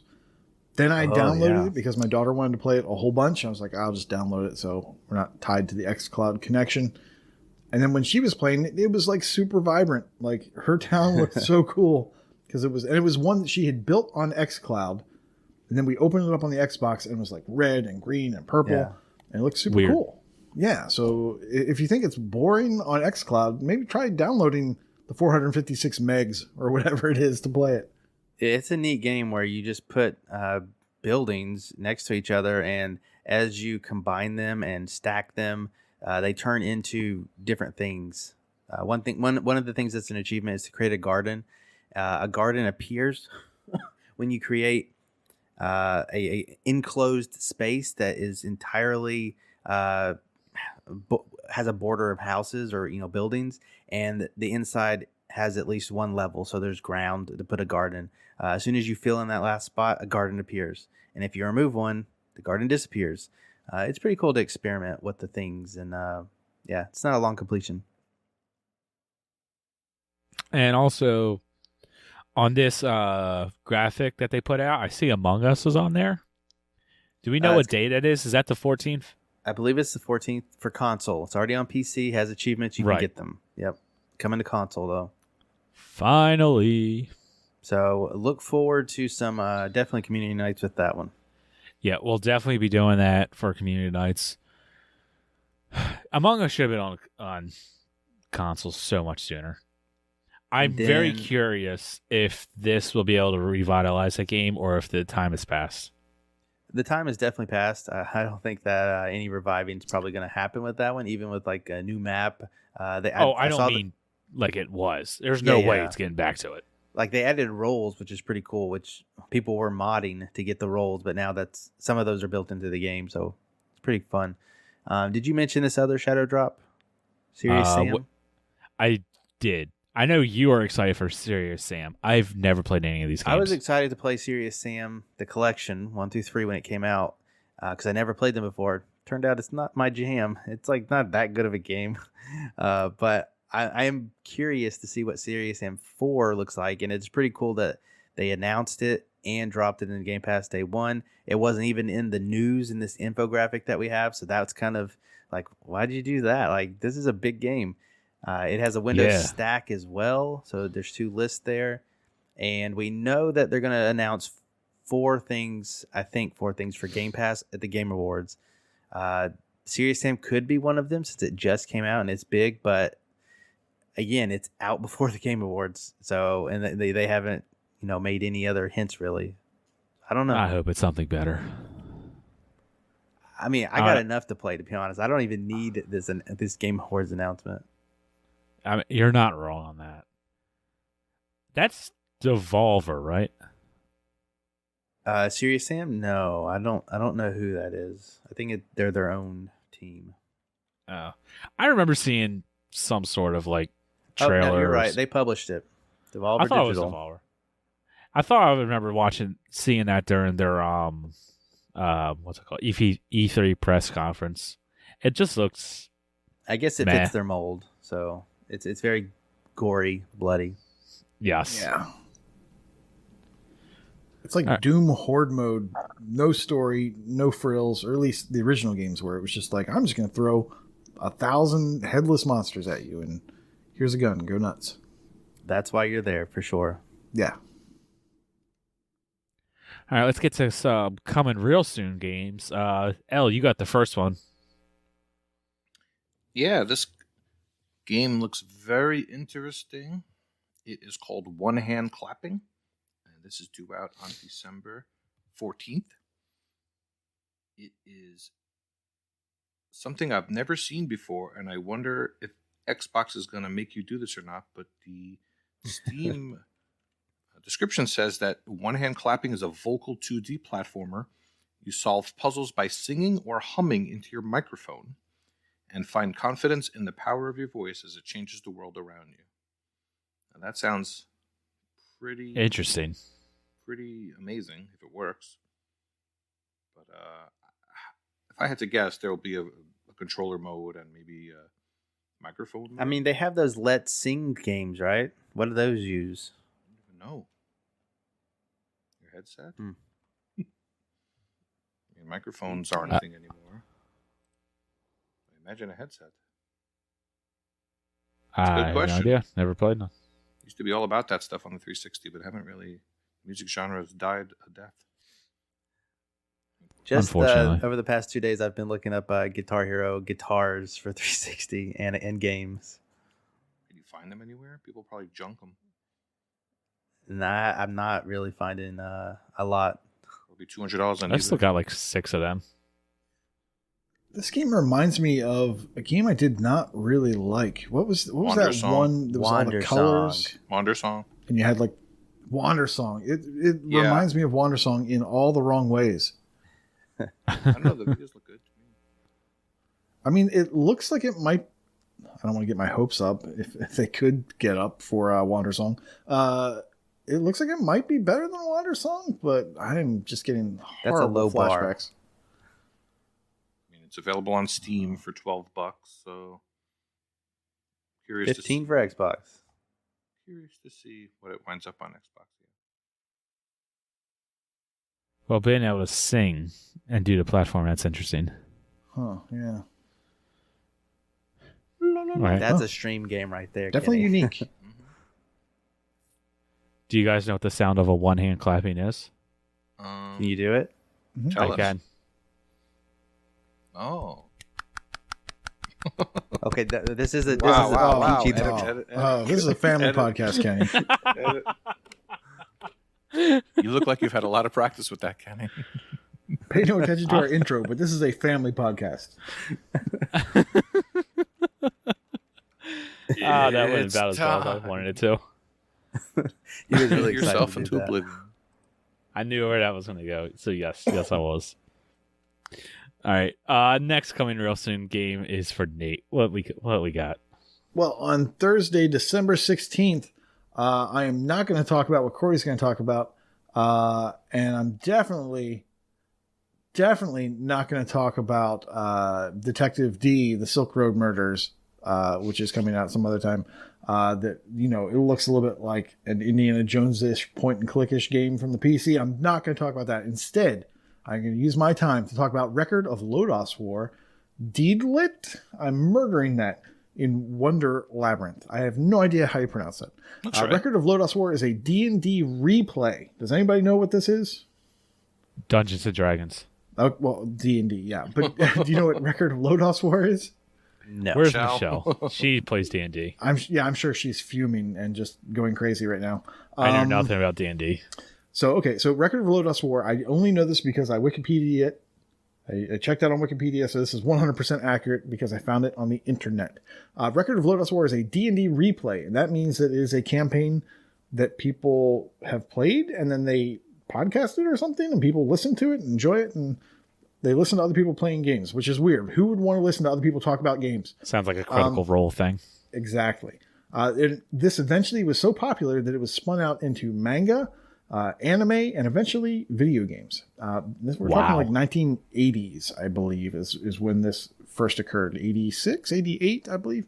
The latest game is a self-described 2D action exploration Metroidvania style game. Woo! So now you know why I'm talking about it. This it has follows, you and Corey written all over yes. it. So their verbiage is it follows L2. previously unknown story of Deedlit. I'm murdering that once again. And the What events else would it leading up be? to Record of Lodos War. Diadem of the Covenant, which takes place nearly 100 years after the events of the original series. And if you check out the art and some gameplay videos, this is a Metroidvania in the style of Symphony of the Night, or more recently, games like Time Spinner. And this game looks really interesting. Hopefully it's a little bit more fast-paced than Symphony of the Night, and because I like my action games to be a little bit faster.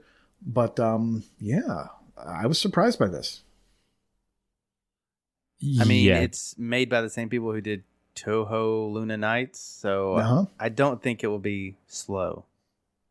Michelle says Lodos Well, War is a series of books, and it's not based on D&D, but another tabletop RPG. Close enough. Well, I think it was spun out into its own RPG. I mean, it started off as a campaign and then spun off. I don't know. There's history. I don't know D&D. Just go deal so, it. like I said, people are probably fuming. But yeah, we'll deal it later. This looks like something the three of you will love. Yeah, it looks pretty fun. What's the name of this thing again? Deedlit. The name of this thing again is long. It is, and I will try not to tell a story in the middle of it like I did the first time.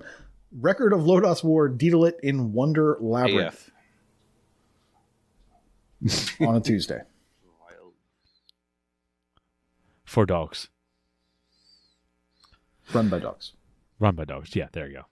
All right, and last coming real soon game. Corey, what you got?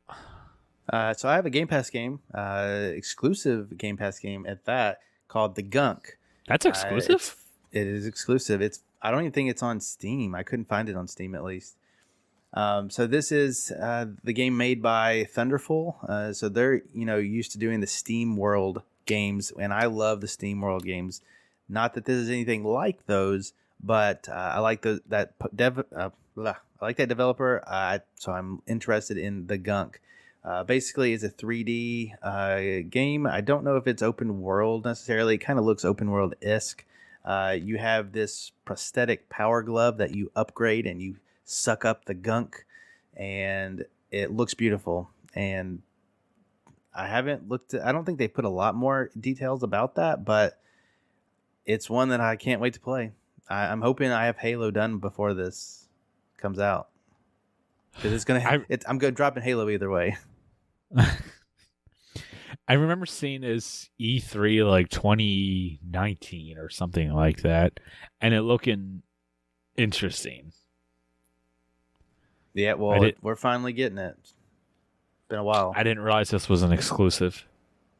As best I can tell, it's exclusive. It will be on Windows, Game Pass PC, and both Series X and Xbox One, so everybody will be able to enjoy it. But I cannot find it on Steam, and I'm pretty sure it's not on PlayStation, and it doesn't look like it will even run on the Switch, so don't even try. I'm hoping. That's very true. Trying not to get my hopes up for this game, and I'm kind of failing. It's going to be, yeah. I thought it came out this week, and I was a little disappointed when I got my weeks mixed up, but that's fine. I got Halo this week, Gunk There next might week. be other games to play. Exactly. Who knows? Yeah, and I'm still going to buy some from this week's sale, so Oh, there's always going to be games to play. All right. Well, that was the games that are coming real soon. Let's do some G-Task roundup. Who are the losers this week, Corey? So this week we lost Seamus McLimey and Matthew Sweeney, Mr. Gompers, Faustian Greed, Philip Wendell, Facial LaFleur, Bomber 37, and El Sock. Those people are out of the G-Task individual side. From the team side, Akaraba 2, Faustian Greed again, ZZ Urban Spaceman, and Freaky RO are all out of their teams. Shot at G-Task fame. Yeah, fame. All right. And the G-Task bonuses for this week, L? All right, the solo bonus is called Naughty Naughty Numbers, worth 500 TA. Don't forget to use that bonus, people, if you're afraid of going out. End the period with gamer score and achievement earn totals that are not divisible by 5. This is one that they use pretty much every year. It's an easy one. Is it? People don't like to mess up their People don't like to mess up their gamer score, number one. But there are not that many out there. I could think of a couple offhand, like Ord, Save the Ninja Clan. I'm sure there's others. Orange Box, who knows? Go nuts. Achievement earn totals. And team bonus is called a slow 100. End the period with all members having unlocked at least 20 5G achievements. You don't see too many 5G achievements these days. Halo MCC and Halo Infinite have a bunch. But I really can't think of too many outside of the old Xbox Live Arcade games. So you need 20 for each team member. If you want to stay alive, you probably need to unlock more than that. That's not the easiest. Nice. If anyone has some other ideas, let us know. Visit the G-Task channel in the Discord. Everyone's saying Virginia in chat. There you go. Moving Out, if you haven't played Moving Out yet, you start off with a quick 1G achievement, and then you get a 69G achievement later that evens it out. Yes. It is nice. Does something similar, from what I remember. All right. And Nate, Gamertag Challenge. Yeah, so the Gamertag Challenge is a thing that we do for our patrons. We pull, we don't do it for just our patrons, but we use our patrons as the gamer tags that we will be spelling throughout the years. This past month, November was Mental Knight 5, his wildcard game. Was any new achievement or previous completion by developer Fulbright. It's worth 1 bonus point. The bonus challenge was achievements in games geared towards elementary school age. That was worth 1 bonus draw per achievement, limit 1 per game. We had 25 participants. We had 238 letters. We had 11 fully spelled gamer tags. We had 15 bonus games. So for the wild card, we had 17 bonuses total. So a very low scoring bonus. People did not want to play these baby games. They are adult gamers. Our gamers of note were Northern Lass with 11 bonuses. Mind you, wow. 11 of 17 bonuses. Toby Lynn with 3. And then we had a 3-way tie. Chewie, Crunchy Goblin, and Legohead 1977 with 1 bonus each. Amazing. Good job, guys. And our winner with 9 letters and a wild card, so not a complete gamer tag, Tater Soup 19. Who? Tater Soup 19. You don't All right. know. Congratulations. Congrats. Yeah. For the month of December, our gamertag challenge is Mattism. His wildcard game is any new achievement or previous completion in Evil Genius 2, which is new to Game Pass. You may recognize a theme here. His bonus is Gone Pass, Baby Gone Pass. Achievements in Game Pass games leaving in December. That's worth 1 bonus draw per achievement, no limits per game. Nice. So go for it. We are going to be adding a very low scoring reward for any games that were completed previous to this. So we'll add that addendum later in the channel. I just haven't thought it out yet. Mattis and I have been talking about it, but we haven't completely figured it out yet. Nice. Good game. Good bonus. If only Nate could win, he would definitely win this one. Yes, I could rig it all the time. But I won. Definitely not. You did not.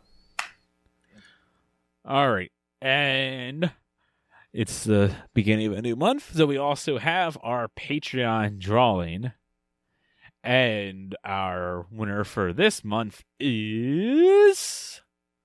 I really need a Death drum roll. Dealers. I do need a Death drum roll. Dealers. Death Dealers. Congratulations, Yay. Vicky. Vicky Vic.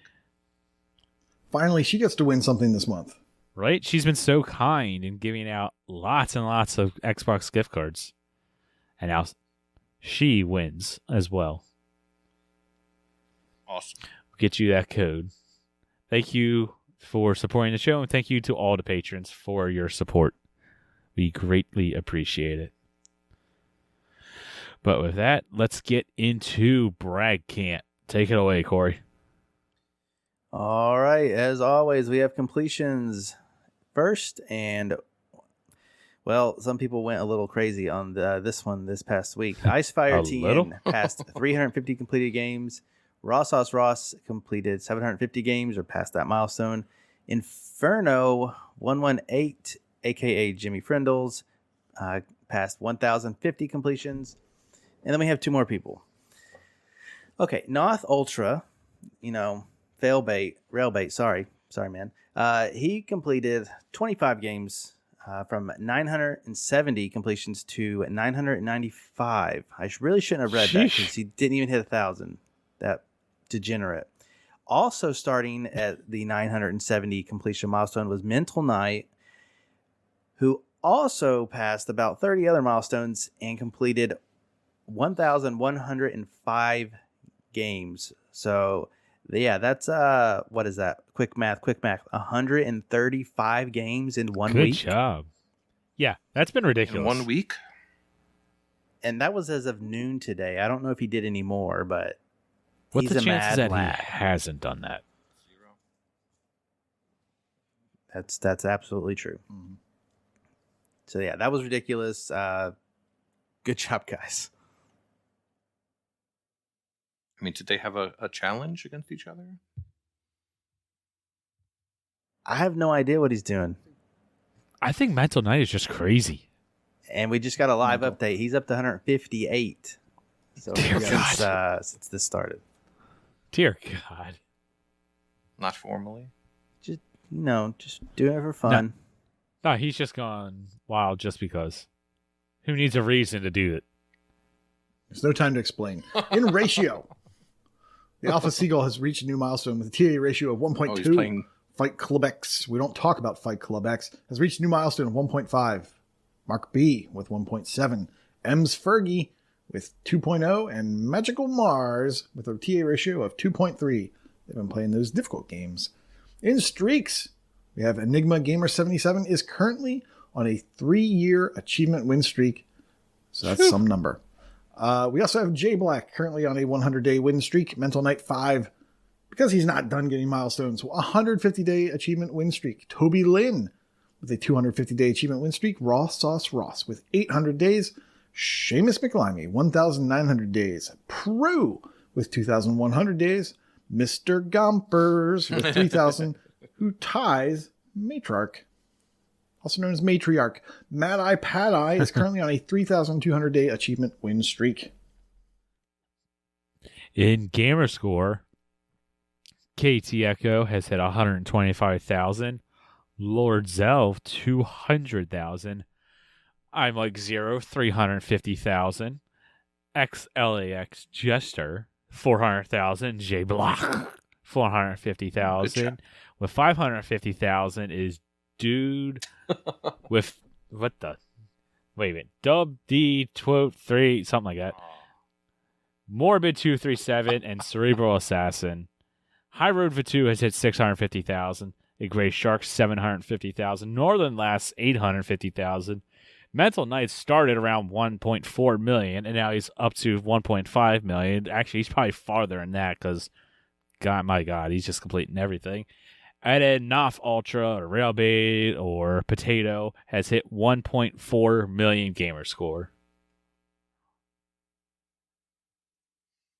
In leaderboards, Alex R. Davies is in the top 200 of the TA Difference leaderboard for platformers, as well as the top 5 of the TA Difference leaderboard for Vayners and top 5 of the TA leaderboard for Xbox One Metroidvanias.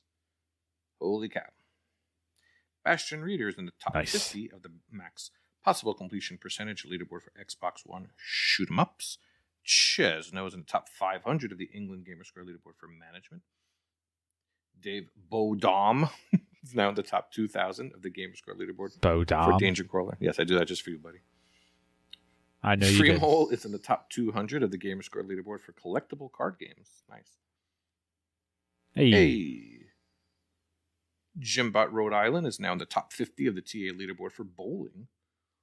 Kitty Skies is in the top 500 of both Gamerscore and TA leaderboards for visual novel. Logic Slayer is now in the top 200 of the Florida TA leaderboard.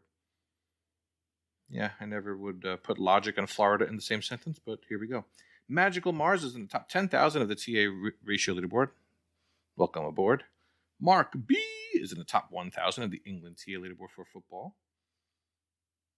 Mental Knight may have gotten a few more milestones. Just a few. I will leave out the top 200s. Those are nothing. Top 100 of the TA leaderboard for action and the top 100 of the TA leaderboard in total. That's amazing. Nice. And the top 50 of the TA leaderboard for adventure. Amongst many other things that you can see on the Twitch stream, I'm pretty sure. Noth Ultra is in the top 50 of the Europe TA leaderboard. Survivalist is in the top 500 of the completed games leaderboard for survival. Skeptical Mario is in the top 50,000 of the games played leaderboard. Awesome. And Coronos is in the top 5,000 of the TA Difference leaderboard for role-playing and turn-based. In Brags, Aruturek has completed So Many Me, a very high ratio game. And he's the third person to finish Football Manager 2022. Nice. Aftos 84 completed Hades. That's a grind. That's a good one. Really nice. And Lord Jealous. Zell, who is the best character in one of the worst Final Fantasy games, completed Warhammer 40k Battle Sector Windows that you mentioned earlier, and he was the first to do so.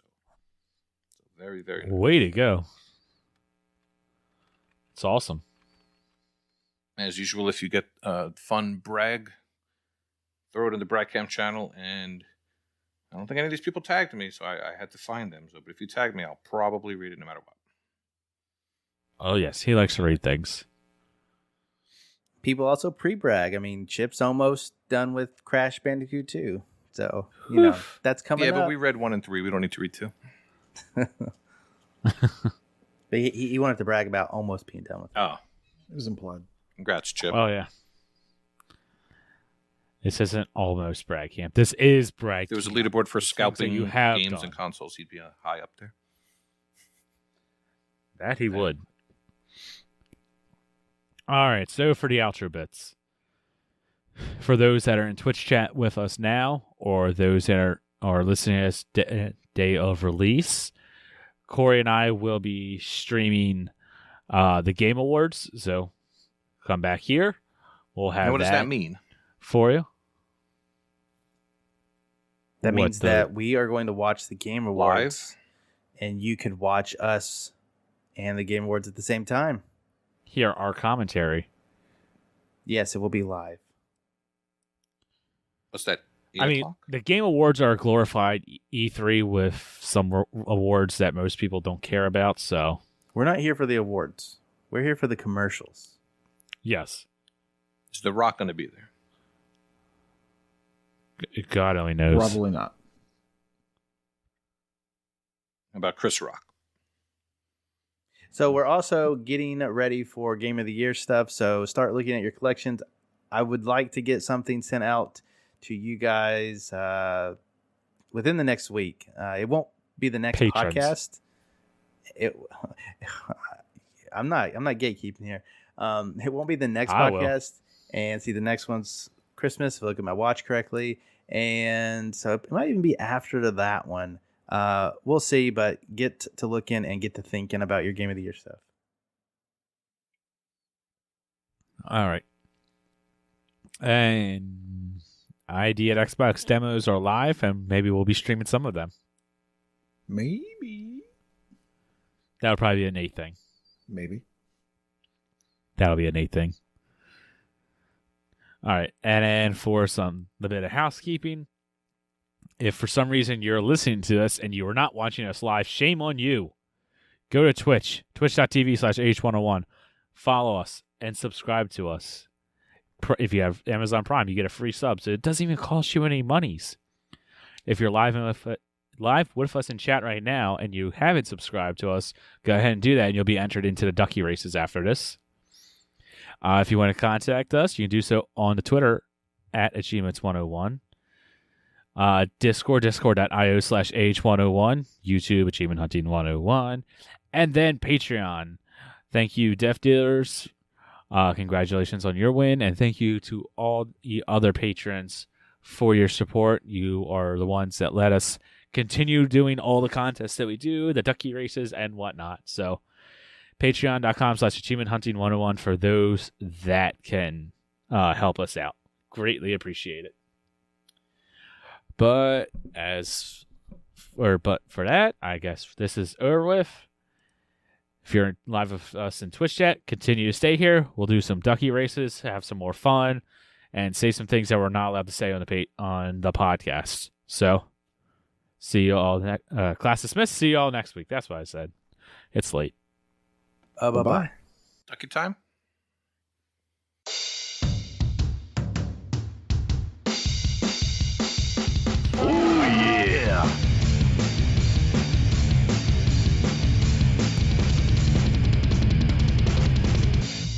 Welcome to the latest and greatest and last VCCCW of 2021, where we bring you the scoring of the King of the Red Ring, what we have in store for December, and the penultimate roundup for our year-long contests, before maybe teasing a little bit for what's in store next year.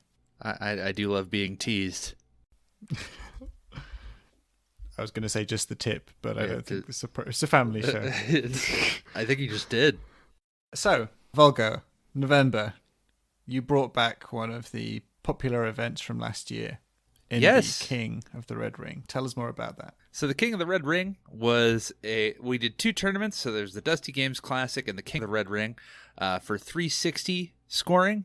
It was 5 single rounds for the solo competition, and then nice and easy 4 rounds for the tag team competition.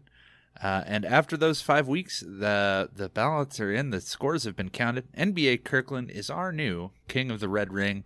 All hail King Kirkland. Long live the king. And he went through some pretty stiff competition there, actually, looking at the route that he took, beating Mike Pitch, Fluttery Chicken, Noth, Jimbot, and finally Cripple Threat. Cripple Threat kind of came out of nowhere and became sort of the Cinderella story, if you were, of the solo bracket. And then for the team side, it looks like the team of Hatton and Jester won that. Yeah, they beat Chesno and Freakero, who were the tag team belt holders for, I don't know, a long time. Mm-hmm. And they have now been dethroned yes. in probably what is going to be the final tag team ever.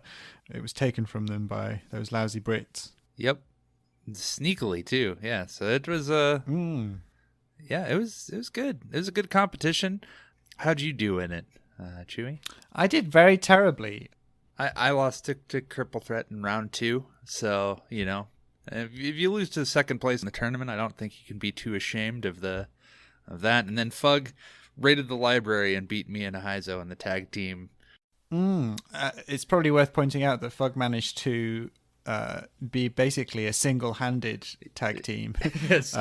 His partner joined him and then promptly left for Europe for the entire month. And they decided not to play any 360 games on his vacation to Europe. So Fug managed to hold his own for the first 3 rounds of the tag team, which is very impressive in and of itself. And there were a few other fun little stories along the way.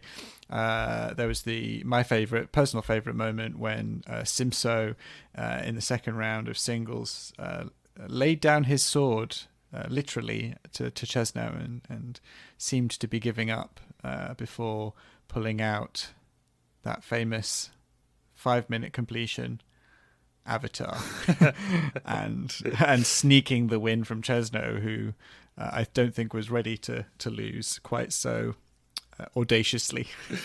Yeah, that was it was good stuff, and I can see this coming back in the future. I think it's a fan favorite. So yeah, I think people always like turning back to nostalgia, and actually it tied in really well. It was unexpectedly tied in really well with the news of the new backwards compatibility announcements. Kind of got everyone talking and thinking about their 360s again. Synchronicity. And the 20th anniversary. Yeah. It's 20th anniversary of Xbox. And yeah, I saw a lot of other contests going back to the 360. So I was like, I don't know what it is about November, but it just seemed to fit, I guess. Yeah, as you say, congrats to Kirkland, Jester, and Hatton for their wins, and honourable mentions to Cripple Threat, Chesno, and Freaky Row for their second place positions. Yeah, great job. Just a shout out to Skeptical Mario, who actually set up a quite astounding scoring sheet, especially if you looked at the back end of how complex it was, pulling in the scoring that everybody did across the whole contest on a daily basis and applying all of the bonus scoring and multipliers and everything automatically. It was a huge piece of work, and really should be commended. Yeah, thanks again to Mario, because he's the real MVP of the King of the Red Ring. Saved a ton of time as compared to last year. Yeah, definitely. Now, December has also traditionally been a time of looking in our backlogs. Last year we did the Backlog Blitz, and then actually we had another backlog contest earlier in the year as well, but we thought, why not, just keep that backlog fire burning, quite literally. And in December we've got a contest we're calling the Backlog Burner. Basically, it's always going to be about playing older games on your tag, but we do like to keep continuously throwing little tweaks and different things into the contest just to keep it interesting. And this time it was something you came up with, actually, which is that we take the ratio of each achievement that you've earned, and then we add that to how many years the game has been on your tag. So if a game is a year old and it's a 2.5 ratio achievement, you'll get 2.5 plus 1, so 3.5 for that achievement. Yep. All of those achievements will get added up and you'll get a score at the end of it. You'll also get a score for completions, a bonus score for completions. So that'll be a similar thing where we take the age of that game on your tag and add it to the full games ratio. So if it's a 2.5 ratio game and you complete it, then you'll get that ratio plus how old it is on your tag as a bonus. And it's important because we're looking at older games on your tag, that this time nothing started this year will count. Yep. It's true going back to the backlog. And there is a reason for that as well, which is to keep mental out, yes. which is by his own volition. He said, I'm planning something and I don't want to break whatever you do this December, which is good of him. He didn't want to kind of ruin the contest, and we'll find out why in a little bit. We are also adding some community goals to this one, which we're kind of still working the kinks out on, but ultimately it's going to be about trying to complete as many different games from as many different months across the history of your Xbox profile, basically. Yep. So kind of filling in a calendar, so to speak, and working as a community to knock out as many months from the last however long, what is it, 10, 15 years of 360 of achievements? 16, yeah. 16 years, yeah. So as many different months from those 16 years as possible will be knocked out. But we're going to announce more about that a bit later in the month.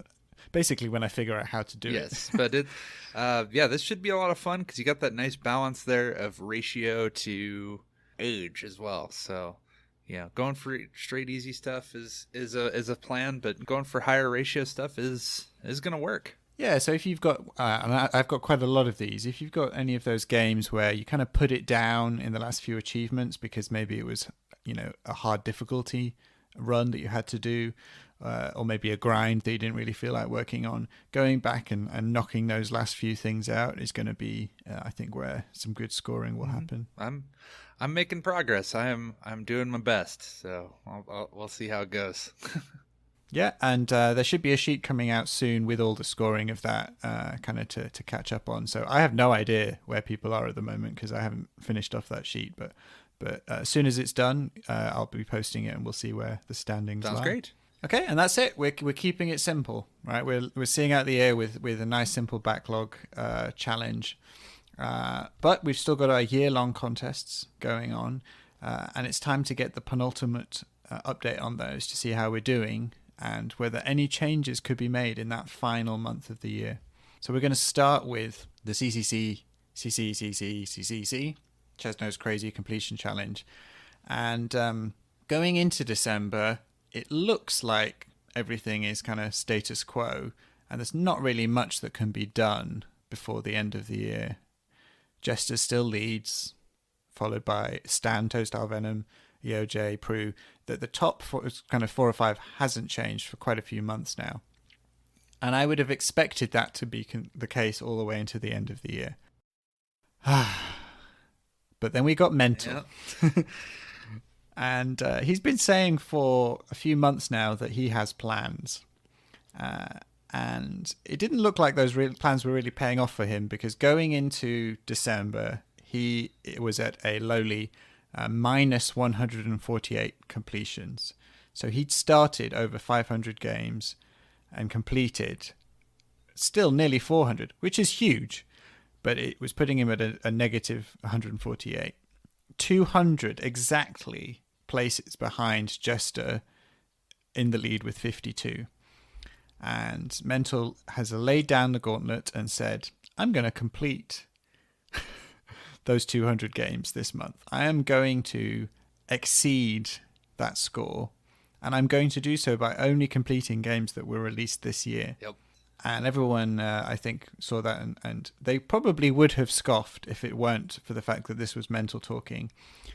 And he's gone for it. We are currently recording on the 6th of December. How's he doing? He has gone what I would describe as buck wild. Yeah. Let's take a look here. I can get it pulled up. So currently, as it sits right now, this moment, he has completed 139 games with 168,583 gamer score for a 1.07 ratio. So, he's hitting the high notes, really. Right before we recorded this, I grabbed his score, and he was at 138 completions. So he's completed a game in the 20 minutes since we first started talking. Yeah, so, kind of plugging it into what we got here, because he's only started 3 games. So assuming that he started and completed those 3 games, he's not out of the negatives, but he's getting there. Oh, so, yeah. And we're not even a week into the month. So, I have all faith that he is going to completely dominate this thing. Somehow. Unless Jester decides to just complete more stuff. But yeah. Mm. And most of that, it should be said, was done in the first day. Right? Yeah. He'd done, I think, almost 100,000 gamer score in one day on the 1st of December. He opened out with a bang there. So that we're going to keep an eye on that. I am hoping to end in last place. You are sitting pretty in last place right now. I think Dude actually, when he saw that, when I posted in the Discord, he actually saw that as a challenge to try and outpace you at the bottom there. He started the month at negative 297. You're at negative 368. So really down in the dumps there. That's kind of crazy. You're still going. But I am. Right now, I'm actually on vacation, so I'm just sort of not diving anything because I'm on vacation, so I don't want to. But I'll keep it going here after here in a bit, and I will continue to dive and finish things out as fast as I can. That's that madness out of the way. Moving on to our second big year-long contest, and that is the Year of the Assassin. And after a few months of kind of not a huge amount of progress, suddenly we got a shot in the arm when it came to this as we kind of rolled out to the end of the year. And I think people realized they wanted to get those final goals completed off for that series. So I've finished the story in Origins. Fantastic game. Absolutely brilliant. I also did all the DLC packs there. Also great, really great content. What a solid game. Fantastic. And that's a really personal achievement for me. That is why I did Year of the Assassin, was because I was stuck on Unity and I wanted to get to these new versions of the game, new versions of the series, to see how they changed it up. And I'm really glad I powered through Unity and Syndicate and got to Origins. It was brilliant. But that's not all. Neo, who has been absolutely smashing through the series at the end of this end of the year, he'd done 3 Liberation and 3 Remastered, and then he moved on to Rogue Remastered. In November, between the 4th and the 17th, he fully completed Rogue Remastered. Okay? And then he moved straight onto Rogue 360 and completed that whole thing between the 21st and the 26th of November. So he spent November just double roguing it. Yep. Which is just fantastic. And actually, Rogue Remastered was one of the ones we said wasn't needed for our series completion. But hey, we've got it now. It's in the bag. Yeah, I think that's like every version too that we counted, Pretty much. right? Yeah. Yeah. So we also got a newcomer to the Discord, Katie Echo, who was very keen to get added because they'd been actually playing Assassin's Creed throughout the year. And by adding them in, we got additional completions that they had done in 2, Brotherhood, Revelations, and 3, which is great. You know, they were already done, but that means they get added to the pool of prize draws. Oh, sure. Yeah. Oh, and by the way, also they completed Valhalla, the one that was missing. Yeah, So, the one we were. Yeah. Yeah, so we'd been actually wanting Wheezy Fuzz and mildly pressuring Wheezy Fuzz to get Valhalla completed because they'd completed the story a few months ago and they were so close to the end that we were like, just finish off Valhalla. You don't have to. We're not forcing you, but it would be really nice if you did. But do it. Yeah. Yeah, but please. And then it turned out we didn't even need it because Katie Echo swooped in and said, "Oh, already completed it, mate." But it should be said that Wheezy Fuzz actually did go ahead and complete it on the 1st of December.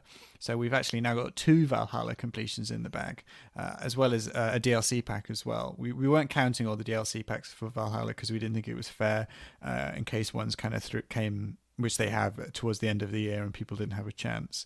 So the base game's all that's needed, and we got it twice.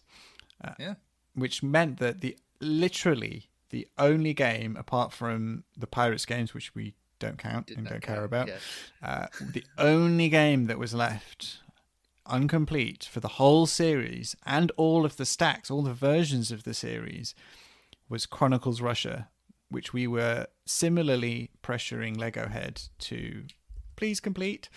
And he was kind of, trotting along in the background early in November. And then everyone's favorite crazy man, Mental, swooped in and completed it from under him. Just, amongst all the other things he was doing, just was like, I'll do that. I got that one, do it mate. myself. Yeah, I'll just get this thing done. And he did Chronicles Russia, which means that we have now officially, as a community, completed the entire Assassin's Creed series in 2021.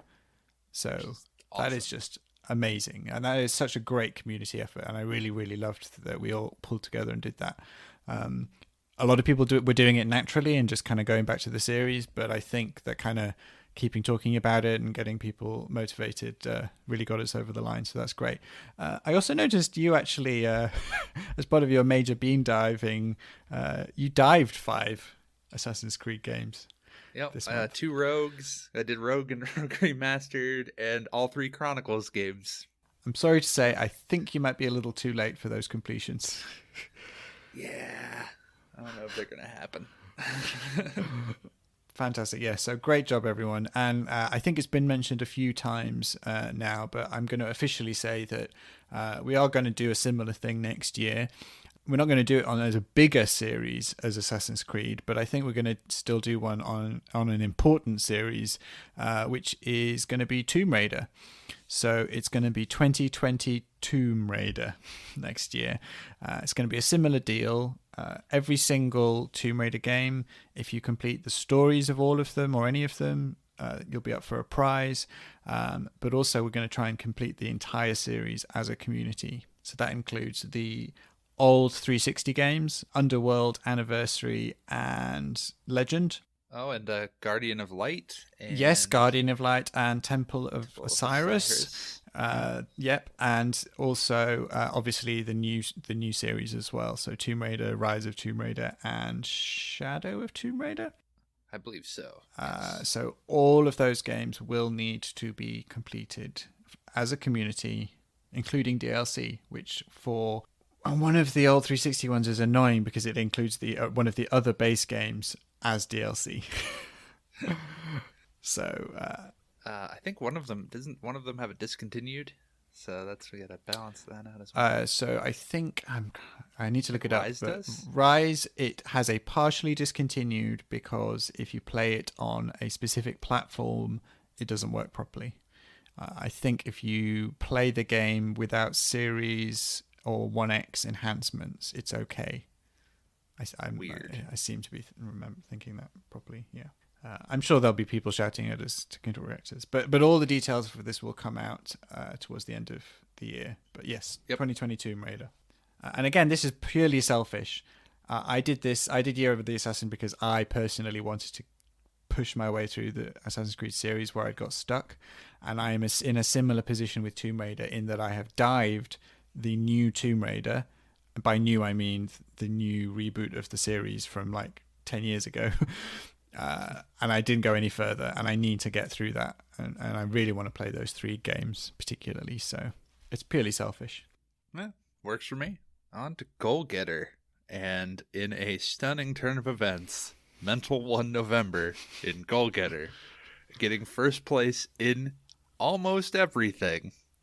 And he wasn't even properly getting involved in like King of the Red Ring. He just was doing this in the background. I don't know what he was doing. I think he was setting things up for what he was planning this month with his completion clearance. So yeah, he got like over 700 achievements, 42,000 gamer score, 45 completions. He won on everything apart from ratio, which is just nuts. So yeah, he won, which just further extends his unsurmountable lead. And I'm going to spoil December and say that he's probably going to win the whole thing. I think he already has. Yeah. I think he's already earned more than maybe the top 2 or 3 people in November's Goal Getter combined in the first 6 days of December. It's not mathematically impossible, but it's logistically impossible. Yes. Yeah. But in December, it wasn't all mental. EOJ and Jimbot both had really strong months. They got 2nd and 3rd. You had a good month as well. Came in 4th. And Eliphalet took 5th place. Adding all of the scores together doesn't see a huge shift in the overall leaderboards. The top 4 remain locked with Mental, yourself, Vulgar, Jimbot, and MDP. But poor Mike Pitch has sunk from his 5th place position, with Northern Lass and Lego Head both sneaking in above him. And a bit further down, unfortunately, Icefire, Tien, and Alex have lost their 9th and 10th place position, as Ahaizo has slipped in above them into 9th. We'll see how it goes. But yeah, I think it's this one's a lot of fun. I've been really enjoying this. Yeah, and similarly, I think we're going to see a return of Goal Getter next year with a couple of tweaks. I think we're going to add in TAD as another as another ranking metric to help balance out those people who aren't just going for pure score. So obviously at the moment we've got achievements, gamer score, TA, and completions, which if you're just a score whore or a baby gamer or whatever you want to call it, really annihilates those numbers. And ratio is the only kind of quote unquote difficult scoring category. By adding in TAD as an additional one, that will help kind of balance things out a little bit. So if people do have particularly high ratio TAD months, that will kind of give them a bit more of an edge and help, I think, balance it a little bit better. For sure. Yeah, should be a lot of fun. That's us for December. We'll be back at the start of the new year, where new contests, wrap ups for everything happening in 2021. That'll be all next month. Yeah, and that will also be our final official VCCCW wrap up as well, as we move into an era of democratic contest control, where we hope that the rest of the community can put forward new ideas for contests, and we will be running them under a more generic AH101 community contest banner, as myself and Vulgar step back a little bit and let other things grow. All right, well, bye everybody. See ya. Oh yeah!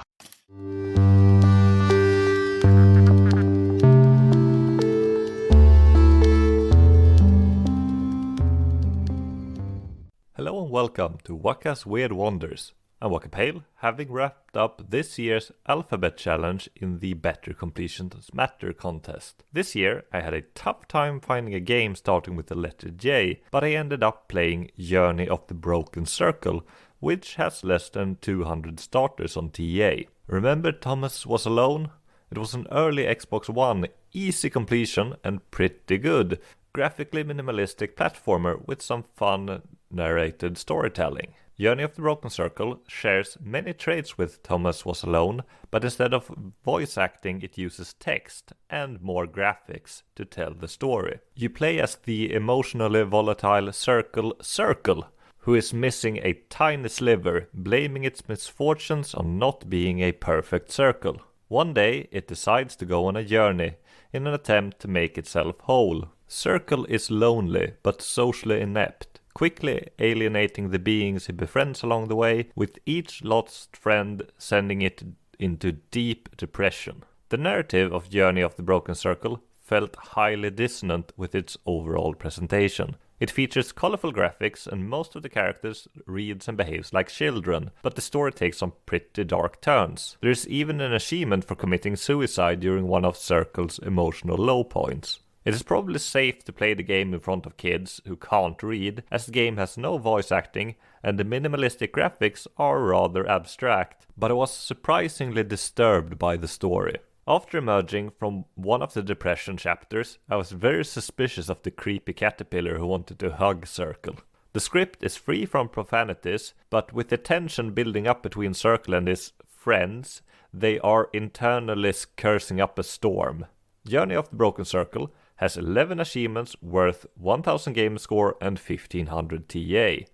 All but one of its achievements can easily be completed in 3 to 4 hours. It has collectibles, but the majority are easy to find and there is chapter select telling you which collectibles you've picked up. The toughest achievement in the game has a massive difficulty spike compared to the rest of the game, at least to me. You unlock the achievement by completing the bonus level The Bad Trip, which sees you scaling a mountain using a constantly rotating mushroom. It is a rather short level, but incredibly frustrating by design. Otherwise, the platforming is simple, but surprisingly varied, most of the time only requiring the use of the stick and the A button.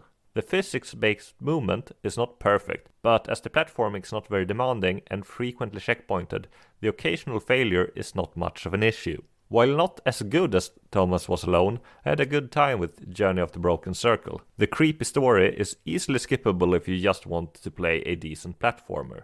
$8 is a good price for it, but it has been steeply discounted a few times. Have a nice day everyone!